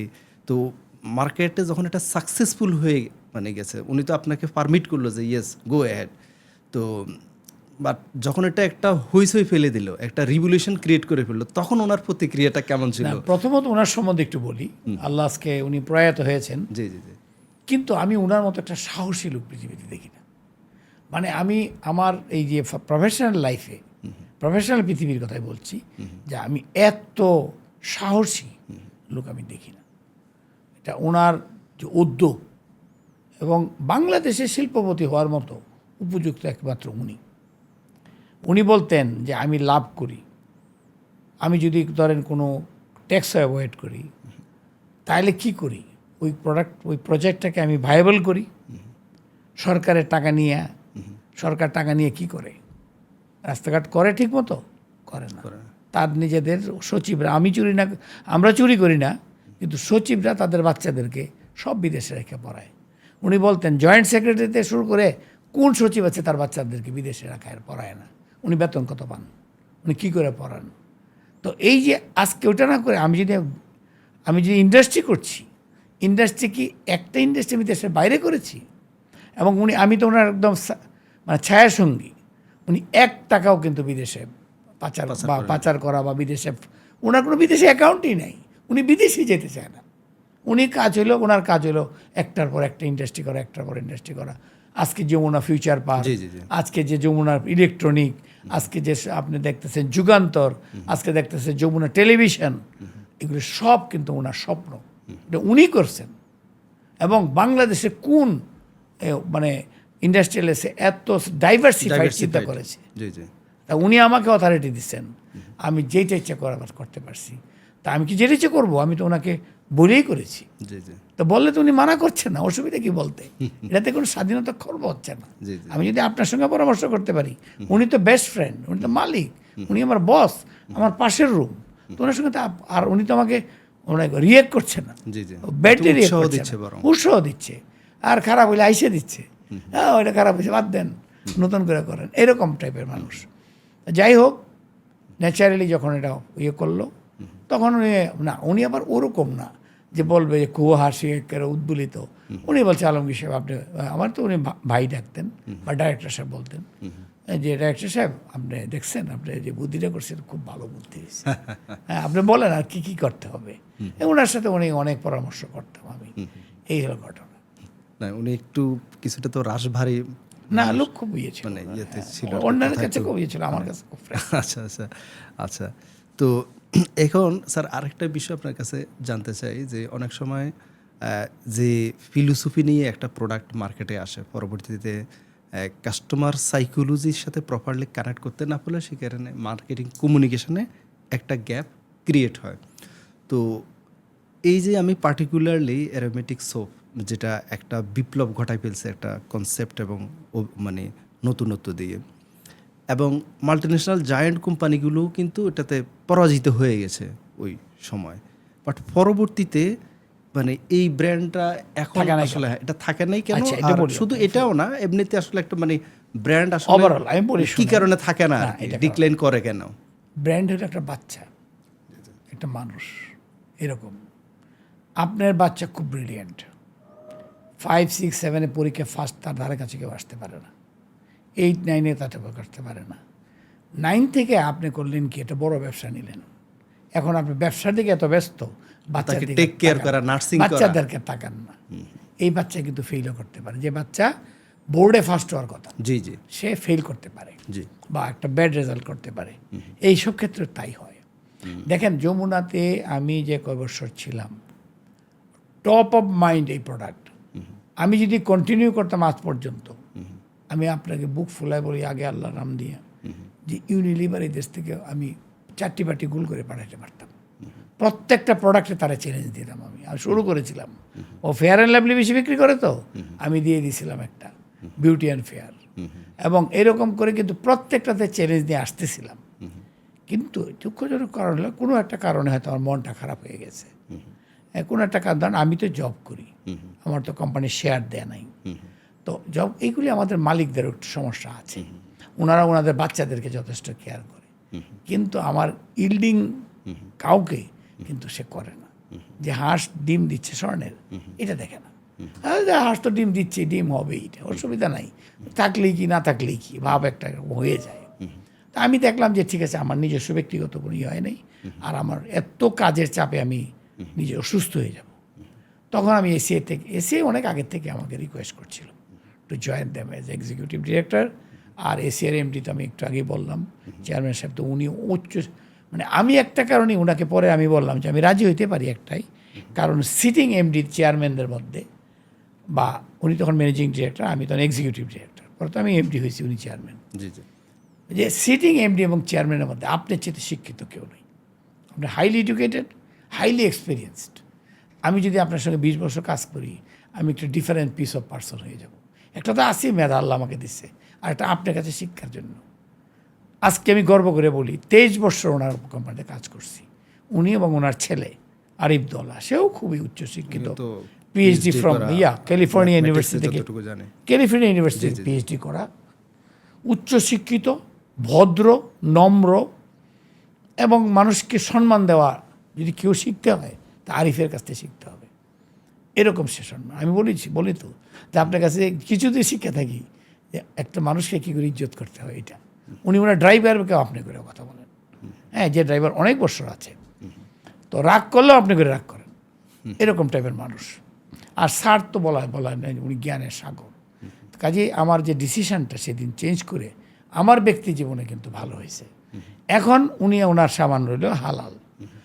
কথা কি জানেন, এইগুলি এই যে আপনার যে কোনো consumer product, nursing is very জি জি জি এই যে লাক্স গল্প করে যে আমি 100 বছরে 150 বছরে অমুক না অমুক মডেল নাচে, অমুক তো নাচে কেন? তোর তো চলি, তোর তো 100 ভাগ, তোর নাচের দরকার কি? মৌসুমিতে না চাইছো, চলার কথা, মৌসুমিতে না চাইছো, না চাইছো তুমি মৌরে দেনা চাইবা কেন? কি দরকার? অমুকরে দেনা চাইছো কেন? তার মানে এটা একটা কন্টিনিউয়াস প্রসেস, সেটা কন্টিনিউয়াস রিফারবিশ করে, কন্টিনিউয়ার 1 টাকা কম মূল্য কমলো, 1 টাকা লাক্সের, আর 1 টাকা মূল্য কমায়া মিডিয়াতে খরচ করলো 1 কোটি, 5 কোটি। তার মানে কি? এটা নতুনত্ব করে। কদিন পর নিউ লাক্স মানে কি? সাবানটার শেপটা একটু চেঞ্জ করছে আর গন্ধটা একটু চেঞ্জ করছে। তা আমি তো নিউ হালাল সাবান তো দিতেই পারলাম না। আমি তো ভাবছিলাম 10 বছর এটা ইল্ডিং করবো, কইরে পরে একটা নাম এবার নিউ লাক্স। তারপর অনেক বুদ্ধি করছিলাম, সেই বুদ্ধিগুলো অবশ্য চেয়ারম্যান স্যার একটু খারাপভাবে ব্যবহার করায়, এটা ওনার আরও ফ্লপ হয়েছে। পরে উনি বললেন, আমাকে দেখা হয়েছিল যে আপনার কনজিউমার ব্র্যান্ড এবং এই প্রোডাক্টগুলো আমি ভাবলাম, দেখলাম এটা একটা মানুষের চিন্তাধারা, চিন্তা চেতনা। বাপ যেমন বাচ্চাকে চিন্তা চেতনা করে, শিক্ষক যতই হোক, যত ভালোই করুক, বাপের চিন্তা চেতনাটা শিক্ষক দিতে পারে না। জি জি কারণ কি, বাপের রক্তটা তার বাচ্চাটার গায়ে আছে, হ্যাঁ, এবং বাচ্চাটা ওই চিন্তা চেতনা থেকে সে কিন্তু বড় হয়। এখন এটা কিন্তু এই একটা শিক্ষক দিতে পারবে না। তা আপনি এটার পিতা, কাজে আপনি চলে যাওয়ার পরে আমি দেখলাম যে এটা আমি পারবো না হয়তো। তো তখনও অনেক ভালোই চলতেছিল। উনি কিন্তু যখন বন্ধ করলেন, হি সোল্ড ইট আউট। ও আচ্ছা, ওটা অনেক টাকায় উনি, আপনারা তো ভিতরটা জানেন না। জি জি জি এইটা উনি ইয়ের কাছে, এই যে ইন্ডিয়ান কোম্পানি জি জি প্যারাশুট, আচ্ছা আচ্ছা, ওদের কাছে, মেরিকোর কাছে, মানে নামটা অনেক মূল্যে বিক্রি করলেন। আর মেশিন টেশিন তো বিক্রি করছেনি। জি জি উনি বলেন, আমি চিন্তা করলাম যেটা আমি পারবো ওইটাই আমি করা উচিত। ওই যে যমুনা ফিউচার পার্ক, আচ্ছা আচ্ছা, বুঝলেন, আমাকে বলছিলেন উনি মারা যাওয়ার আগে যে একদিনে যে ফিউচার পার্কে ঘুরে আসেন, আপনি গেছিলেন? এমন না, আপনার গায়ের গন্ধ আছে ওখানে, কারণ আপনি পরিশ্রম করে টাকাটা কামাইছিলেন। দেখেন, কোটি কোটি হাজার কোটি টাকা উনি আমরা কামাইছি। তা আমি কিন্তু তখনও আমার বেতন পাই, কারণ আমি তো করতে পারি না, আমি অন্যায় করতে পারি। এখানে আসলে আমাদের মানে উদ্যোক্তা মানে যারা আছেন সম্মানিত, অবশ্যই এখন কিছুটা চেঞ্জ দেখি। এখন চেঞ্জ, এখন উদ্যোক্তা এসি তোমার শেয়ার দিছে। জি জি জি, এসি এই যে সল্ট আমি করেছি, জি জি এসি সল্টের আমার চেয়ারম্যান স্যার দেখেই 5% শেয়ার দিয়ে দিয়েছে। তো এটা এখন হচ্ছে, কিন্তু ওই সময়টা হয়নি। তো এটা আচ্ছা, এখন দেখেন আমার হালালের কোনো দোষ হয় নাই। এই হালাল আপনার এখানে নাই, বন্ধ করে দিয়েছেন উনি, চলে গেছে মালয়েশিয়াতে, সব হালাল। মানে কনসেপ্ট ইজ স্টিল ইন্দোনেশিয়ার সব হালাল, প্রোডাক্টটা রাখতে পারে নাই। আমি এবার থাইল্যান্ডে গেছি, গিয়ে দেখি সব থাইল্যান্ডের কোনো দেশ কিনা হালাল দেখে, বেটা রাস্তার মধ্যে ফরিং খায়, যারা টিকটিকি খায়, লিখে রাখছে হালাল ফুড, হালাল সব চতুর্দিকে। এখন কাজে কনসেপ্ট যেটা দিয়েছিলাম, এটা জীবনে এখানে আমি একটা বিষয় একটু জানতে চাচ্ছি। আমি যদিও নিজে ব্র্যান্ড মার্কেটিং এর লোক না, বাট আমরা মানে যেমন হালাল সাবান, যে অ্যারোমেটিকটার কথা এটা বলে, এটা একটা যেহেতু একটা রিলিজিয়াস একটা সেন্টিমেন্ট কাজ করেছে, বাট পরবর্তীতে এবং একটা হেলথ মানে বা মানে হাইজিন ক্যাটাগরির মনে হয়েছে আর কি আমাদের কাছে। বাট পরবর্তীতে আমরা দেখলাম এটা মানে বিউটি সোপ হিসাবে যখন নায়িকা দিয়ে অ্যাডেট করানো হচ্ছিল, তো সেক্ষেত্রে কমিউনিকেশনটা কি দুই রকম হয়ে গেছে কিনা এটা পরে আর কি। যখন না, আপনি একটা জিনিস লক্ষ্য করেন, আমার যে কমিউনিকেশন এক জায়গায় ঠিক থাকা উচিত না, আমার ডিফারেন্ট টাইপ অফ পিপলকে কানেক্ট করা। আপনি আমার বলি আপনাকে, আপনি দেখেন আমি এরপরে আসলাম হলো আকিজে। জি জি, আকিজের যে চেয়ারম্যান মহোদয় মিস্টার শামীম, উনি একজন প্র্যাকটিসিং মুসলিম, কারণ মুসলিম না, প্র্যাকটিসিং মুসলিম, কিন্তু 5 ওয়াক্ত নামাজ, মানে প্রতি বছর প্রায় হজ করা বা উমরা তো আছেই ওনার, আর ওনার প্রত্যেক কাজে কর্মে আল্লাহর যেসব বিধান আছে চেষ্টা করেন, মানে বিধিবিধানগুলো উনি মেনে চলার। এখন ওনার কোম্পানিতে আমি কাজ করি, এখন আমার তো অ্যাড বানাইতে হবে, কী করি? তো উনি বলে, ভাই আমি তো ভাই মহিলা ছাড়া তো অ্যাড হয় না, অ্যাড কেমনে করব? বলে যে করতে পারেন, তবে যেন মহিলারা যেন ভালো পর্দান হয়ে হয়। আমি করি এখন বিয়ে লাগায় তো আর অ্যাড করতে পারবে না। তো যাই হোক, উনি আমাকে কতগুলি দিলেন, বলে ভাই কোনো অ্যাডে যেন চুল না দেখা যায়, মহিলার চুল না দেখা যায়, আর মহিলার কোনো ভালগার ড্রেস, না ভালগার ড্রেস তো আমি দিবই না, এটা আমার কোম্পানির সুনাম। তো এ পর্যন্ত ড্রেস দিছি, চুল মাথা, আপনি দেখবেন সবগুলো অ্যাড অফ আকিজের, মজরি বলেন আর আপনার ফ্রুটিকার বলেন বা ক্লেমনের বলেন বা স্পিডের বলেন, এখানে মেয়েরা আছে, ওয়েল ডিফাইন্ড ড্রেসে আছে। তারপরে দেখানোর পরে আমি যে দেখেন, আমি ওনাকে দেখালাম, দেখেন তো চলবে ভাই, এটা তো ফ্রুটিকার, আমি তো নতুন অ্যাড করলাম ফ্রুটিকার, আর এই তো সে বডি ইয়েটা সে চেঞ্জ করে দিলাম না, ফ্রুটিকা লম্বা করে লেখলাম, আর ফ্রুটস মানে ফ্রুটিকা বললাম। তো করিডোরে ওনাকে বললাম যে ভাই দেখেন তো এটা কেমন হয়, এইভাবে দেখানো হয়েছে। কয় হয়েছে ভাই, একটু চুল দেখা যায় একটু। আমি বলি যে ভাই চুল তো আছে মহিলার, কত লোক হবে, তো একটু দেখাবেন না, এটা আপনি দেখছেন বলে দেখা যায়, একটা হলো আপনি খুঁজে বাইর করতেছেন চুলটা, মানে কেউ তো আরেকটা আর হলো ওভাবে মানুষ, দেখবে না, হ্যাঁ, একটা মানুষ যে চুল দেখে তাকে তাকে তো ফোকাস থাকবে প্রোডাক্ট এবং ফোকাস থাকবে প্রোডাক্টে, বাট হয়তো মডেলকে এরকম দেখতে না, পারে। মডেলটা চুল দেখা গেছে, আপনি খুঁচায় খাঁচায় বাইর করে চুলটা দেখতেছেন, ওরা এটা দেখবে না, তো টুইঙ্কেল অফ সেকেন্ডের মধ্যে চলে যাবে এটা। আচ্ছা ঠিক আছে, তো এইভাবে তো কাজেই এটা কিন্তু কোনো মানে ওনার যে ইসলামিক জীবন ধারণের চেষ্টা, ফিলোসফির সাথে ফিলোসফির সাথে কোনো রকম খারাপ না, আমরা ওটাকে সম্মান করি। জি জি অবশ্যই। উনি practising Muslim, we follow him, এবং ওনার চিন্তাধারা আমি আমার রেখেছি যতদিন কাজ করেছি। আপনি হালালের কথা যেটা বললেন, ইভেন আমি ইউনিলিভার থেকে গ্লিসারিন লাগে সাবানটা করতে, ওরা অনেকগুলি গ্লিসারিন কিনে ফেলছে, তারপর আমি বলে এই গ্লিসারিন যে নিলা, ইউনিলিভার বলবে কই থেকে এটা 100% হালাল। এই গ্লিসারিন তৈরি হয়েছে আমাদের অ্যানিম্যাল ফ্যাট থেকে, কারণ ওরা তো গ্লিসারিন বের করে সাবানের অংশ হিসাবে, ওই যখন সাবনিফিকেশন করে তখন গ্লিসারিন বের হয়, তখন বলবে যে কিসের, এটাতে তো ইয়েটা দিয়েছে হলো গরুর চর্বির, তো আমার তো জিনিসটা ফিল্টার হয়ে যাবে, অতএব এটা বাদ। কোত্থেকে পাইবা গ্লিসারিন? ওই যে এখান থেকে তুমি নুডলসটা পাইছো মালয়েশিয়া, ওখান থেকে আরও, তো ওখান থেকে এনে এটা দিয়েছি যাতে আমাকে ধরতে না পারে। আর আপনি যখন দেখেছিলেন অ্যাডগুলা, সমুদ্রের পাড়ে দৌড়াইছে মেয়েটা, কিন্তু অসভ্যতা পাবে না, যেহেতু ইউনিলিভার খোলামেলা দেখায়। আমি কোনো গোসলের ড্রেস দিইনি, ইচ্ছে করে গোসলের কোনো ড্রেস সিন দিইনি, যে ওই দিক দিয়ে ঠিক আছে এটা। স্যার আমি মানে জাস্ট একটু জানার জন্য, ধরেন ওই সময় তো একটা প্রেক্ষাপট ছিল, মানে 90 দশকের, এখন প্রেক্ষাপট অনেক চেঞ্জ হয়েছে, সোশ্যাল মিডিয়ার যুগ, এখন এআই এর যুগ। এখন যদি এই 2026-এ এসে যদি স্যার আপনাকে এই সাবানটা, অ্যারোমেটিক সাবানটা যদি আবার রিলঞ্চ করতে বলে, মানে আপনি এটাকে কিভাবে চিন্তা করবেন? দেখেন, এটা তো আমার সিক্রেট, এটা আমি বলবো এটা না। তো ঠিক এটা আছে, আমি সিক্রেট আমি বলবো আপনার পডকাস্টে, কালকে তো কম্পিটিটিভ copy হয়ে কোম্পানি যাবে। একটা বানাবে, হ্যাঁ, ওরে বলেন আমার কয়েক কোটি টাকা দিতে, আমি তাহলে এটা বলি তারে, তাই না? তো আমাকে তো যমুনা ইভেন আমার কয়েক কোটি টাকা দেয় নাই, তাই না? তারা ক্রোড়স অফ কোটি টাকা কামাইছে, কিন্তু they did not pay me anything excepting my own salary. Doesn't matter. Allah has given me later. আমি তো বড় বড় চাকরি করছি, এরপরে বিরাট চাকরি করছি। না স্যার, আপনি ইভেন SCI তে আমাকে প্রচুর অনেকগুলো পাইছি। ছোট ছোট ব্র্যান্ডকে গ্রো করতে অনেক হেল্প করেছেন, আমি অনেক, জানি। অনেক। ইভেন এসিআর যে সাবানটা আছে, মানে ICL এই যে স্যাভলন সাবান, এটা তো করোনার পরে মনে হয় হুট করে করোনার এটা- সময় তো আমি এটারে কি করছি আপনি জানেন না, তো বলি আমি তো ফ্যাক্টরিটা জানি, ওই আমি যে- বলি একটু ফ্যাক্টটা কি, জি, জি। আপনি জানেন বোধহয়। জি জি জি ফ্যাক্টটা হলো করোনার সময় মানুষ বাড়িতে, জি জি তা এখন আমি বলি সাবানের এই সাবলন সাবান বেশি করে বানাও। ইভেন আমার ফ্যাক্টরিও নাই, অন্য কাছে বানাই আনি আমি, তারপর একটা ছোট ফ্যাক্টরি নিলাম, যে চলবে না। জি, জি, জামালপুর ফ্যাক্টরিতে মনে হয় এটা। তারপরে আমি সাবানটাকে বললাম হেভি সাবান বানাও, বলে কে বিক্রি হবে? ওরা কয় স্যার, আমার স্টাফরা সঙ্গে স্যার কেন চলে তো না, চলে তো 50 লাখ টাকা 60 লাখ টাকায়, হার্ডলি 1 কোটি মান্থ। কোনটা চলে? চলে হলো ডেটল সাবান। চলে কোনটা? লাইফ বয়।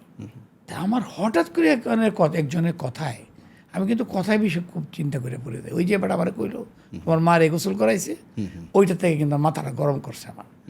একটা মেয়ের আমি ইন্টারভিউ নিচ্ছি, কে মেয়েটা আপনি চিনবেন, ফারিয়া, এখন বাটার ম্যানেজিং ডিরেক্টর, জি জি জি সে তখন চাকরি করতো জি জি আপনার সাথে তো ব্রেকেট ব্যানকাইজারে। ইয়ে আমি আছে, তাকে নিয়ে আসার জন্য খুব প্রচেষ্টা চালাই। আমি যে ফারিয়া আপনি এখানে চলে আসেন আমার এখানে, না ফারিয়া বলে যে না স্যার আমি এখানে কি বলে সে কয়েকটা দেশের মানে সে চার্জে আছে কোনো একটা প্রোডাক্টের মানে মার্কেটিংয়ের আর কি। জি জি আপনার দেশটার বাদ দেন, আপনারা আমাদের এখানে আসেন, দেখেন আপনি ফুডের চার্জ নেন, আপনি ভালো করতে পারবেন। তো সে বলে যে আমি দেখছেন আপনার কোম্পানি ডেটল পারে আমার সাথে, সারা বিশ্বে তো ভালো পারে, কিন্তু বাংলাদেশে তো ডেটল ভার্সেস স্যাভলন, স্যাভলনের 85% শেয়ার 90% শেয়ার, আপনার তো 5% শেয়ার নাই, তো আপনি কী কোম্পানি? তারপরে এই যে কয়েল পারে আমার সাথে, কয়েল তো বন্ধ হয়ে গেছে ওদের, এরোসল পারে, মর্টিন এরোসল আর এসি এরোসল। তখন এই মেয়েটা আমাকে বলে উঠলো, এখন ভদ্রমহিলা বললো যে স্যার কেন স্যার, ডেটল তো আপনার চেয়ে বেশি আমরা, স্যাভলন কেন? এই কেন? স্যার ডেটল আমি হ্যান্ডেল করি, ডেটল সাবান ধরবেন না, ডেটল সাবান কত বিক্রি করে স্যার, আর আপনার সাবান কত? 1 কোটি ভার্সেস 10 কোটি। এটা তো লক্ষ্য করি না, এই দিক দিয়ে তো একটা আছে। আমি তো লিকুইড অ্যান্টিসেপটিকের কথা বলতেছি। জি আমি বলছি হ্যাঁ এটা আপনারা ভালো পেয়েছেন। এই তখনই আমার ব্রেনটা খুললো যে এটাকে ধরতে হবে এবার। তারপরে আমি এই করোনাটা আসলো, জি জি আমি বললাম তোমরা একটা অ্যাড বানাও। তো অ্যাডটা বানানোর জন্য আমি অমিতাভকে ডাকলাম। আমি সব অ্যাড কিন্তু আমিই করি, কিন্তু অমিতাভ বানায়, খুব সুন্দর করে বানায়। বা আপনার গাউস আছে, শাওন আর কি, যেটা সেও খুব ভালো করে বানায়। They are very good actually in their own line. তারা আমাকে রেসপেক্ট করে বড় ভাইয়ের মতো। গুড আইডিয়া আমি দিলে দেখি স্যার বিভিন্ন প্রোগ্রামে মানে দেখছেন না? তারা খুবই সম্মান দেয়, সম্মান করে আমার। কিন্তু যেহেতু আমি ভালো আইডিয়া দিই, সেই জন্য আমাকে সম্মান করে, আমার আইডিয়াটা শুনে। ওদেরকে আইডিয়া দেয় বাংলাদেশের লোক বাপের বেড়া কম আছে, আর ওই আইডিয়া ওরা শুনবে, বাহ, ওদের নিজেদের হিউজ আইডিয়া। না হিউজ আইডিয়া, খুবই ব্রিলিয়েন্ট এরা। কিন্তু যখন দেখে যে তাদের চেয়ে আমারটা বেটার, ওয়েতে সামওয়্যার আদার বেটার, তখন তারা এটা। আর যেহেতু আমারটা সম্বন্ধে আমি বলি, তা আমি তো ওনার অফ দ্য ব্র্যান্ড, আমি আর তো বলতেই পারি। জি জি। বলে শোনো, একটা অ্যাড বানাইবা, কথাগুলো লেখো, আমি বলি। একবার বল ভাই, করোনায় আজ বিশ্ব স্তব্ধ হয়ে গেছে, মানুষের এখন লাশের মিছিল হয়ে গেছে। শুধু বাংলাদেশে না, সারা বিশ্বে একই অবস্থা। এই কথা বললে দেখাইবে, একটা দৃশ্য দেখাবে, মানুষজন একটু অসুস্থ। তারপরে দেখাবে এরোড্রামটা দেখা বলবা সমস্ত প্লেনগুলো আজ বসে আছে, প্লেন তো চলে না, গাড়িগুলি দেখাইবা লাইন ধরে বসা, সব গাড়িগুলি স্তব্ধ। তারপর রাস্তাঘাটের কোনো লোক নাই, এটা দেখাইবা জনমানবহীন হয়ে গেছে। তারপরে দেখাইবা কি স্কুলগুলা, যেটা বেশি ইমোশনাল, সব স্কুলের বাচ্চাগুলা খালি সিট পড়ে আছে, ঘন্টাটা এমনি ধরে এসে কেউ বাজায় না। এটা বলবা বাচ্চারা স্কুলে নাই, স্কুলের ঘন্টাটি আর বাজে না। সবাই ঘরে চিন্তিত, স্তম্ভিত, সারা বিশ্ব আজ স্তব্ধ হয়ে গেছে। যে বলছি প্রথম আমি ওয়ার্ডটি লেখো, আমি যে ওয়ার্ডটি বলবো এটাই লিখবা। তারপরে যে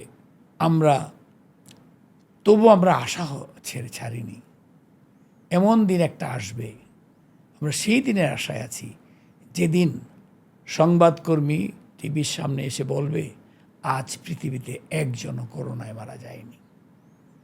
বাংলাদেশে তা তো বলবেই, বলে যে সারা বিশ্বে বলবে যে একদিন বলবে, আমি নিশ্চিত, আমি নিশ্চিত একদিন বলবে আমি নিশ্চিত যে আমরা এই যে আজকে ক্রাইসিস, এটা একদিন আমরা ওভারকাম করব। এবং সংবাদ পাঠিকা এসে বলবেন টেলিভিশনে যে আজ পৃথিবীতে একজনেরও করোনায় মৃত্যু হয়নি। সেদিনের অপেক্ষায় আমরা আছি, যেদিন সূর্য আবার উঠবে, আবার আমাদের বাচ্চাগুলো স্কুলে যাবে, এবং আমরা প্রতিনিয়ত আমাদের নর্মাল জীবনে ফিরে যাব। আমরা সেদিনের অপেক্ষায় আজ নিজেকে নিয়ন্ত্রণ করব, সংরক্ষিত করব। ওই যখনই বলতেছি না, তখন সিনারিগুলো দিতে বলছি, যে কোন বাচ্চারা স্কুলে আবার যাওয়া শুরু করছে, একটু একটু করে এরকম হচ্ছে, এরকম একটু একটু দেখাচ্ছি, বেশি দেখাচ্ছি না। তারপরে বলছি যে এই জন্য থাকতে হবে আমাদেরকে সুরক্ষিত, আর আপনার জন্য আছে স্যাভলন সাবান গোসল করুন, সুরক্ষিত থাকুন। হ্যাঁ, অ্যান্টিসেপটিক। এটা যখন শেষে দেখাইছি, তখন দেখছি একটা ছোট্ট মেয়ে তার দাদুর সঙ্গে, মানে কয়টা আমার মতো মানে সিনিয়র দাদু, আমার নাতিরা আছে না, এরকম একজনকে নিয়ে সে একজন, আমি বলতেছিলাম সেদিন, বলে স্যার একটা কাশবন দেখাইছিলেন না, দেখেন মানুষের মনে, ক্লাসে বলতেছি, সে একটা ছেলে বলছে কাশবনের ভিতর দিয়ে, আমি বসুন্ধরার কাশবনের মধ্যে আমরা ইয়েটা করছিলাম, শুটিংটা আপনার মনে আছে নিশ্চয়ই, যেটা কাশবনে বাতাসটা নড়তেছে, এক ভদ্র পায়জামা পাঞ্জি পরে তার নাতিটা একটা সুন্দর ড্রেস দেয়া, মানে অর্থাৎ নতুন জীবন শুরু হয়ে গেছে। এই অ্যাডভার্টাইজমেন্টটা করে আমি বললাম যে বানাইলাম, এটা মানে খুবই সুন্দর হয়েছিল। তো বানানো খুবই, মানে এটা তো একটা সিকোয়েন্সিয়ালি টাচি, মানে ওয়ার্ডিংগুলো অ্যাটাচমেন্টটা ছিল খুবই। কেন আমাকে ওরা মানে জানেন, ওই যে আমি টাচিং ওয়ার্ডগুলো দেই এই জন্য। হ্যাঁ, অনেক কথা বলতে পারতেন যে আমার সামানের মধ্যে পশু চর্বি নেই, আমি বলে দিলাম 100% হালাল, আমি বলে দিলাম এসিআই লবণ মেধা বিকাশে সাহায্য করে, এক কথায় শেষ। এই যে ওয়ার্ডিংটা, আমরা এক মেধাবী বাংলাদেশের স্বপ্ন দেখি, কে না দেখে। তো এইভাবে এটা যখন সাবধান দিলাম, বলে কত টাকার স্যার অ্যাড দিব, সেইটা 1 কোটি টাকা হবে, আমি 5 কোটি টাকার। ওই ছেলেটা থম ধরে উঠছে, কী স্যার, আমি 5 কোটি টাকার অ্যাড যাবে 1 মাসে। স্যার সেলই তো নেই। আমি সেল নাই দেখে তো যাবে, যাও তাড়াতাড়ি দাও। কারণ আমি ভাবলাম সারা মানুষ বসে আছে ঘরে, তাদের মেইন প্রবলেমটা কি, ক্রাইসিসটা কি, হেলথ ক্রাইসিস, আর হেলথ সলিউশন দিচ্ছি আমি। জি জি অতএব এইটা তারা দেখতে বাধ্য এবং ইউজ করতে বাধ্য। যে মাসে 5 কোটি টাকা অ্যাড দিলাম, সেই মাসে 1 কোটি থেকে 4 কোটি হয়ে গেছে সেল। 1 লাখ। তারপরে মাসে দিছি আরও 5 কোটি না 6 কোটি টাকা, মনে আছে এখনো, 7 কোটি টাকা 8 কোটি টাকা সেল। এইভাবে জিতে 12 কোটি 20 কোটি টাকা সেল। 1 কোটি টাকাটা আমি 20 কোটি নিয়ে গেছি কয়েক মাসে। তো এটা সাহসও লাগবে, বুদ্ধিটাও লাগবে, আর প্রেক্ষিতটাও লাগবে। প্রেক্ষিতটা ভালো ছিল, এক্সিলেন্ট। একটা প্রোডাক্টের জার্নিটাই এটা শুনলাম। লবণ চলে না, কিভাবে ক্রিয়েট হয়। 18 টাকার লবণ চলে না। সবাই বলে 8 টাকাতে লবণ পাই, এটা কেন কিনবো? আমি বলি আরে তো ভালো মুশকিলের কথা। আমার 11 কোটি টাকা লস হয়ে গেছে কোম্পানির এই লবণে কয়েক বছর, 2-3 বছরে। আমি বলি যে এটা কি? আমি বলি রাখো, বুদ্ধি বের করতে হবে, আবার হালালের মতো একটা বুদ্ধি বের করবো, মাস্ট। তখন এই বই টই পড়াশোনা করে, যা তা তো বলে দেওয়া যায় না, ব্র্যান্ড প্রমিস তো মানে রিসার্চ করতে হয় আমি জানলাম যে এটা কেউ আমি ছাড়া পারবে না, আমারটা আমারই বলতে হবে। বাচ্চা তো আমার, জি জি জি, আমার বাচ্চা দুষ্টামি করতেছে, আমাকে টেক কেয়ার করতে হবে। আমার বাচ্চা দুষ্টামি করতেছে, পড়তেছে না, ওটারে মারতে হইব না চুমু দিতে হইব, এটা কিন্তু আমি জানি, আর কেউ জানেন জি জি, জান না। এটা শিক্ষক পারবে না খানিকক্ষণের জন্য দেখা, কারণ আমি তো রাত্রেবেলা ওরা ধরে নিয়ে ঘুমাই, তাই না? তা কাজেই ও কিন্তু অনেক কিছুই আমারটাই শোনার কথা। তখন আমি বুদ্ধি বের করলাম, দেখলাম যে লবণের কাজ কি। তো লবণের কাজ হলো মানুষের জীবনের মেধাকে ঠিক রাখা। জি জি, এইটাকে আমি বললাম যে এসিআই লবণ মেধা বিকাশের সাহায্য জি জি করে। জি, এক মেধাবী, আর দেখছেন তো আপনি, আমি ওদেরকে ডেকে আবার বলছি মেধা তো এরকম বললে হবে না, তুমি একটা কাজ করো, একটা ফিল্ম বানাও। কি ফিল্ম হবে? ফিল্মটা হবে যে দেখাইবা একটা বাংলাদেশ আর অস্ট্রেলিয়া একটা খেলা হয়েছিল, সেই খেলায় বাংলাদেশ উইন করছিল এবং বাংলাদেশের পতাকাটা উপরে, ইয়ের পতাকাটা নিচে, অস্ট্রেলিয়ার পতাকার নিচে, আর একটা খেলোয়াড় একটা সামারসল দিয়েছিল, ডিগবাজি দিয়েছিল। জি জি, ওই ডিগবাজি দৃশ্যটা দিবা, আর এই পতাকাটা ওখানটা উপরে এটা দেখাইবা, আর খালি বলবা খেলাটার ইয়েটা দেখাই বলবা আমরাও পারি, আর কিছু বলে না। আর সেকেন্ড কি, সেকেন্ড দেখাইবা একজন বড় ডাক্তার, ইংল্যান্ডে, আমার বড় ভাই ডাক্তার ছিলেন ইংল্যান্ডের খুব বড় একটা হসপিটালে, আমার নিজের এক আত্মীয় ভাস্তি জামাই, সে কিংস ফাহাদ হসপিটালের চিফ সার্জন, তার পিছনে 100টা বিদেশি সার করে করে ঘুরতেছে। ওইরকম একজন ডাক্তার দেখাইবা, তার নাম দেখাইবা, মানে নেম প্লেট দেখাবে বাঙালিতে বোঝার জন্য। আর দেখবা ও যে রাস্তাতে হাঁটতেছে, ওরা নিয়ে আসবো আমরা রাস্তাতে, রিয়েল দেখাইতে হবে কিন্তু, কোনো এটার মধ্যে কোনো ইয়ে না, অ্যাক্টিং না। ওই যাইবা রিয়া দেয়, যাইয়া ওই হাসপাতালে আমি দিয়ে দিব, উনি বলবো যে একটা সিন দিবে, তুমি একটু তোমার স্টাফদের নিয়ে হাঁটতেছো, আর কিচ্ছু না। আর বলবা ডাক্তার অমুক না, তার নামটা দিবা, তার চিফ সার্জন লিখবা, আর লাগবা যে আমরাও পারি, আর কিছু বলবা না। তৃতীয়ত কি, আমাদের আর্মিরা প্লেনে উঠতেছে, নিচে নাইমা ওই দেশের লোককে পিটায় পুটায় হাইতিতে সব ঠিক করতেছে, বলে বিদেশে তারা শান্তি মিশন, এটা তো বলবা আমরাও পারি। এরকম আরো অনেকগুলি সিন বললাম, এগুলি দিয়ে বলবা আমরাও পারি। সবার শেষে বলায় আমরাও পারি কারণ আমাদের রয়েছে মেধা। জি জি, এসএল, তারপরে বইলা এই শেষ করলা, তখন সাবানের লবণের প্যাকটা দিবা, বলবো এসএল লবণ মেধা বিকাশে সাহায্য করে, আমরা এক মাধবী বাংলাদেশের স্বপ্ন দেখি। তারপরে দেখেন এইটা কিন্তু পারল না, কারণ এটা অনেক বোর্ড, অনেক কিছু পারমিশন লাগে, ওই আর্মি বোর্ডের লাগবে, ক্রিকেট বোর্ডের লাগবে। আমি no problem, we can find out another one. তখন আমি বললাম যে একটা ছেলেকে দেখো ছোটোবেলা চুপ করে বসে রয়েছে ক্লাসে, টিচার পড়াইতেছে, কিন্তু সে তাকায় আছে একটু অন্যভাবে, সে একটা মার্বেল নিয়ে এরকম দেখতেছে, মার্বেলটাকে সূর্যের মধ্যে দিয়া। তার পরবর্তী দেখবা ও একজন বড় সায়েন্টিস্ট হয়েছে, ইয়ে নিয়ে কাজ করতেছে, দেখছেন আপনি এটা। তারপর একটা ছোট বাচ্চা দেখবা গ্রামের দেশ পড়া, কিন্তু তার 8-10টা পোলাপানে নিয়ে আসে মাতবরি গল্প করতেছে, কথা বলতে। পরবর্তীতে এরকম থাপা মারতেছে একটা, তার পরবর্তীতে দেখবা সে একজন ব্যারিস্টার, কোর্টে সে গিয়ে করতেছে, তর্ক করতেছে। একটা বাচ্চা মেয়ে পুতুল খেলা করতেছে, সে বড় মানে পুতুল দিয়ে কাটতেছে, সে ডাক্তার হয়ে পুতুল দিয়ে দেখতেছে, বড় হয়ে সে একজন বিগ ডক্টর হয়েছে মেয়েটা। তা এরকম করে অনেকগুলো সিন দিয়া তারপরে কিন্তু আমরা প্রথম করলাম এটা, ইট ক্লিক, সুপার ক্লিক। এখন কিন্তু এটা আসি, এখন আসি। তো এইরকমই মার্কেটিংয়ের এটাই হলো অনেক গভীরভাবে চিন্তা করা এবং কোনো কিছু, এবং সব বলতে পারেন যে আপনি এগুলো কোত্থেকে পান, এটা অনেকে প্রশ্ন করে। দিস ইজ অ্যাকচুয়ালি একটা পাল্লা, আমি বলবো এটা আমি স্বপ্নে পাই। বলে স্বপ্ন প্রদত্ত কীভাবে? আমার নবী যে নিয়ে পাইছে, হ্যাঁ হ্যাঁ, উনি ওহি পাইছে, জি জি, আপনি পান না। আল্লাহর ওহি স্যার আপনি তোর উপর হয়েছেন। আল্লাহ যদি আপনার ব্রেইনের মধ্যে বুদ্ধি না দিত, লেখাপড়া করতে পারছিলেন? না স্যার, তো আমাদের নবীরাই শুধু আল্লাহর কাছ থেকে রহমত পায় না, এটা ঠিক না। আমরাও চিরকাল রহমত পাইছি না না, আমরা অবশ্যই এবং রহমত প্রতিদিন প্রাপ্ত। পাচ্ছি। যে আমি কথা বলতেছি, জি জি জি, আমি বলতে পারবো আল্লাহ যদি আমাকে আমার ব্রেইনে এই কথাগুলো না দেয়, তো কাজেই আমারও যদি আপনি বলেন কোথা থেকে পান, it is the act of Allah who gives me. এবং আমি এটা সুন্দরভাবে প্লেস করার ক্ষমতা আল্লাহ দেয়। একটা মানুষ যখন আপনার কাছে ভিক্ষা চায়, কি বলছে জানেন? বলে যে তোমার কাছে ভিক্ষা চাওয়ার আগে সে আল্লাহর কাছে চাইছিল, আল্লাহ তোমাকে দেখাই দিছে, ওখানে যাও। এই জন্য তো আসলে মানুষ এই জন্য আপনি যদি না দেন, আপনি মনে করেন যে আপনি আল্লাহর নির্দেশনা, মানে আমাকে একটা দায়িত্ব দেওয়া হয়েছে, আমি এবং দায়িত্বটা পালন এই লোকটা করছি। কিন্তু এমনি আসে নাই। জি জি জি, সে তো প্রথম কি চায়, আল্লাহ আমারে দাও, দেওয়ার পর রাখার পরে সে চিন্তা করে দেখি স্যারের চাই একটু দিব হয়তো। এটা কীভাবে হয়েছে? এটা কিন্তু এই জন্যই আমাদের হাদিসে আছে যে আল্লাহর কাছে, তোমার কাছে চাওয়ার আগে আগে আল্লাহর কাছে চাইছিল। It is Allah who has showed you to ask for something and you should give it. এই জন্যই বলেছে যে কোনো ভিক্ষুক যদি অশ্বারোহী হয়ে আসে, ডোন্ট কোয়েশ্চেন হিম, তোমার দেওয়ার কথা তুমি দিয়ে দাও। তো এই জন্য তোমার যে এবিলিটি থাকে তুমি দিয়ে দাও। এবং দেখেন আমাদের নবী করিমরা, অন্যান্য রাসূলরা, তারা আমাদের কিন্তু তারা নিজেরা কোনো নবী ইয়ে ছিলেন না, কি বলে, ধনী ছিলেন না, এত অর্থ নিয়ে ছিলেন না, তারা ছিল ধর্মপ্রচারে। ইভেন আমাদের বলে না যে আমাদের নবী ইব্রাহিম ইসলাম উনি নিজে মেহমান না নিয়ে খেতেন না, অনেকই আছে, উনি একটা গেস্ট খেতেই হবে তার সাথে।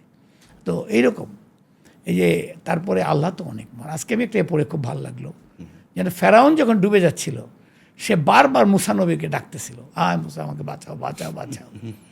তো মুসা কিন্তু বাঁচায় নাই। ওরা আল্লাহ বলছে মুসাকে, এ মুসা তোমাকে এতবার ডাকলো, তুমি আর বাঁচাইলা না। ওই লোকটা যদি আমাকে একবার ডাকতো, আল্লাহ আমার বাঁচাও, আমি কিন্তু তার বাঁচাই নিতাম। তুমি কিন্তু করো নাই, আমি আল্লাহ বাঁচাই নিতাম। একইভাবে যে ইব্রাহিম আলাইহিস সালামের কাছে যে মেহমান আসতো, এক বুড়া লোক খাচ্ছে, 80 বছর বয়স, সে বলে তুমি তো বিসমিল্লাহ বললা না, আল্লাহর নাম নিলা না। আমি তো আল্লাহকে বিশ্বাস করি না, আমি একজন অগ্নি উপাসক। তো বললো যে তুমি অগ্নি উপাসক, উনি বের করে দিলেন খাওয়ার থেকে, যাও, get out from my house, এটা দিস ইজ নট অ্যালাউড, দেখেন না। তখন আল্লাহ বললেন যে হে নবী তুমি স্তব্ধ হও, এই লোকের 80 বছর পর্যন্ত আমি খাওয়াইছি, একবার আমার নাম নেয় নেই, আমি কিন্তু ইয়ে করি নাই, তাকে বন্ধ করে রাখছি বা হ্যাঁ। তো তুমি একবারও সহ্য করলে না। পরবর্তী 7 দিবসটা কত দিবস কোনো মেহমান পান নাই উনি, এবং খেতেও পারেন নাই। পরে আল্লাহর কাছে মাপ চাইলে আল্লাহ মাফ করে, আল্লাহ বলেন এটা আল্লাহ নিশ্চয়ই সত্য কথা, এটা যে 60 জন ফেরেশতা পাঠিয়ে দিয়েছেন মানুষের ছলে, যে যাও তার সাথে খাও। আসলে এই জন্য বলি আর কি যে সব কিছুই একটা ঘটনা, অবশ্যই। আর এখান থেকে আমাদের সহনশীলতা শিক্ষা, মানে শিক্ষাটা এগুলি আমাদের একটু নিতে বলতে হবে না, বিশেষ করে আমরা এখন মানে যেভাবে দেখি অসহনীয় হয়ে ছোটখাটো গেছে। বিষয় নিয়ে আমরা যেভাবে রিয়েক্ট করি, ভিন্ন মতকে একেবারে সহ্য করতে পারি না, তারপরে ভিন্ন ধর্মের মানুষকে খাটো করে দেখি, ঠিক আছে। তো আমাদের মানে ইসলাম ধর্মের শিক্ষা কিন্তু না না, এটা এখন বুঝছেন, এখন সমাজটা হয়েছে ওইগুলাকে এখন আমাদেরকে মনে করায় দেওয়া, জি জি জি, এইগুলোকে মনে করায় দেওয়া যে তোমার প্রফেট আল্লাহ বলছে তার পায়ের নিচে আমি সমস্ত ইয়ে দিয়ে দিছি, স্বর্ণ দিয়ে দিছি। এখন দেখা যায় আমার নবী যে পথে হাঁটছিলেন ওই পথে সবচেয়ে বেশি ওই যে লিকুইড গোল্ড, আর মানে পেট্রোল। কিন্তু ওনাকে যদি উনি বলছিলেন, তো আল্লাহ বলছে যে আমার নবী যদি চাইতো সারা বিশ্বের ওয়েলথ আমি ওনার পায়ের নিচে দিয়ে দিতাম। উনি কিন্তু শতচ্ছিদ্র কাপড় খুবই সাধারণ, until he got married with আমাদের মা খাদিজার সঙ্গে। হি ওয়াজ ভেরি পুয়ার ম্যান, হচ্ছে না। ওনার সাথে যাওয়ার পরে উনি একটু স্বস্তি পেয়েছেন। জি জি জি, ওনার আর্থিক একটা সচ্ছলতা আসে, খুবই ভালো লাগলো। বিশেষ করে মানে আমি বিশ্বাস করি আমরা যে মানে একটা অসহিষ্ণুতা যে দেখাই, এটা আসলে কোনোভাবেই ঠিক না। এবং মানে অন্য দলের, অন্য মতের মানুষকে আমরা কিন্তু টোটালি সহ্য করতে চাই না। ইভেন সারা পৃথিবীতে আমি যতটুকু জানি প্রায় 100 কোটি মানুষ আছে যারা আল্লাহকে বিশ্বাস করেন না। কেউকে বিশ্বাস আল্লাহ কিন্তু তাদের খাওয়াচ্ছে। টলারেট করতেছেন উনি, কিন্তু আমরা কিন্তু কোনো ধরনের টলারেট করতে চাই না। আমরা এই যে জন্য মব হওয়া বা কিছুদিন আগে দেখলাম যেটা যে কবর থেকে লাশ তুলে ফেলে সে শুধু অন্য একটা মেথোডোলজি হয়তো সে ফলো করতো বা মাজার ভিত্তিক, তো এই ইয়েটা কিন্তু আসলে কাউকে দেয়া হয় নাই এবং হচ্ছে গিয়ে এটা কিন্তু ভিন্ন মেসেজ দেয় যে আমাদের সম্পর্কে। সত্যটাই। তো এনিওয়েজ আমরা একটু ডিফারেন্ট টাইপ ডিসকাশন করলাম, উইচ ইজ ভেরি গুড। তো স্যার আমরা এতক্ষণ তো প্রোডাক্ট ব্র্যান্ডিং নিয়ে অনেক কথা শুনলাম, আপনার কাছ থেকে অনেক কিছু শিখলাম। পার্সোনাল ব্র্যান্ডিং নিয়ে একটু কথা বলতে চাই। বিশেষ করে স্যার আমি মার্কেটিংয়ে তো অনেক প্রফেশনাল আছে,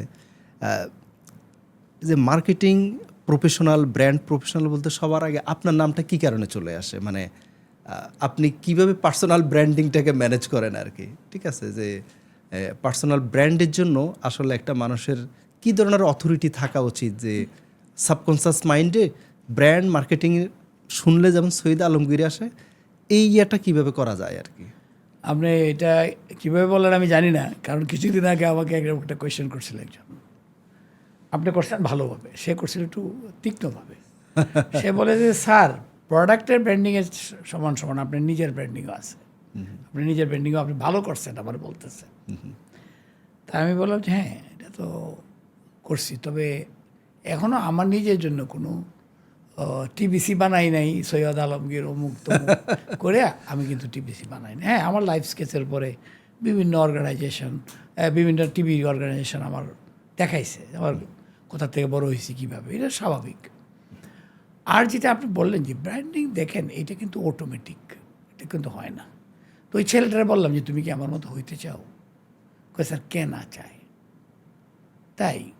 তাইলে তুমি একটু ভাবো তো, আমরা 13 ভাই বোন, আমার বাবা একজন সরকারি কর্মকর্তা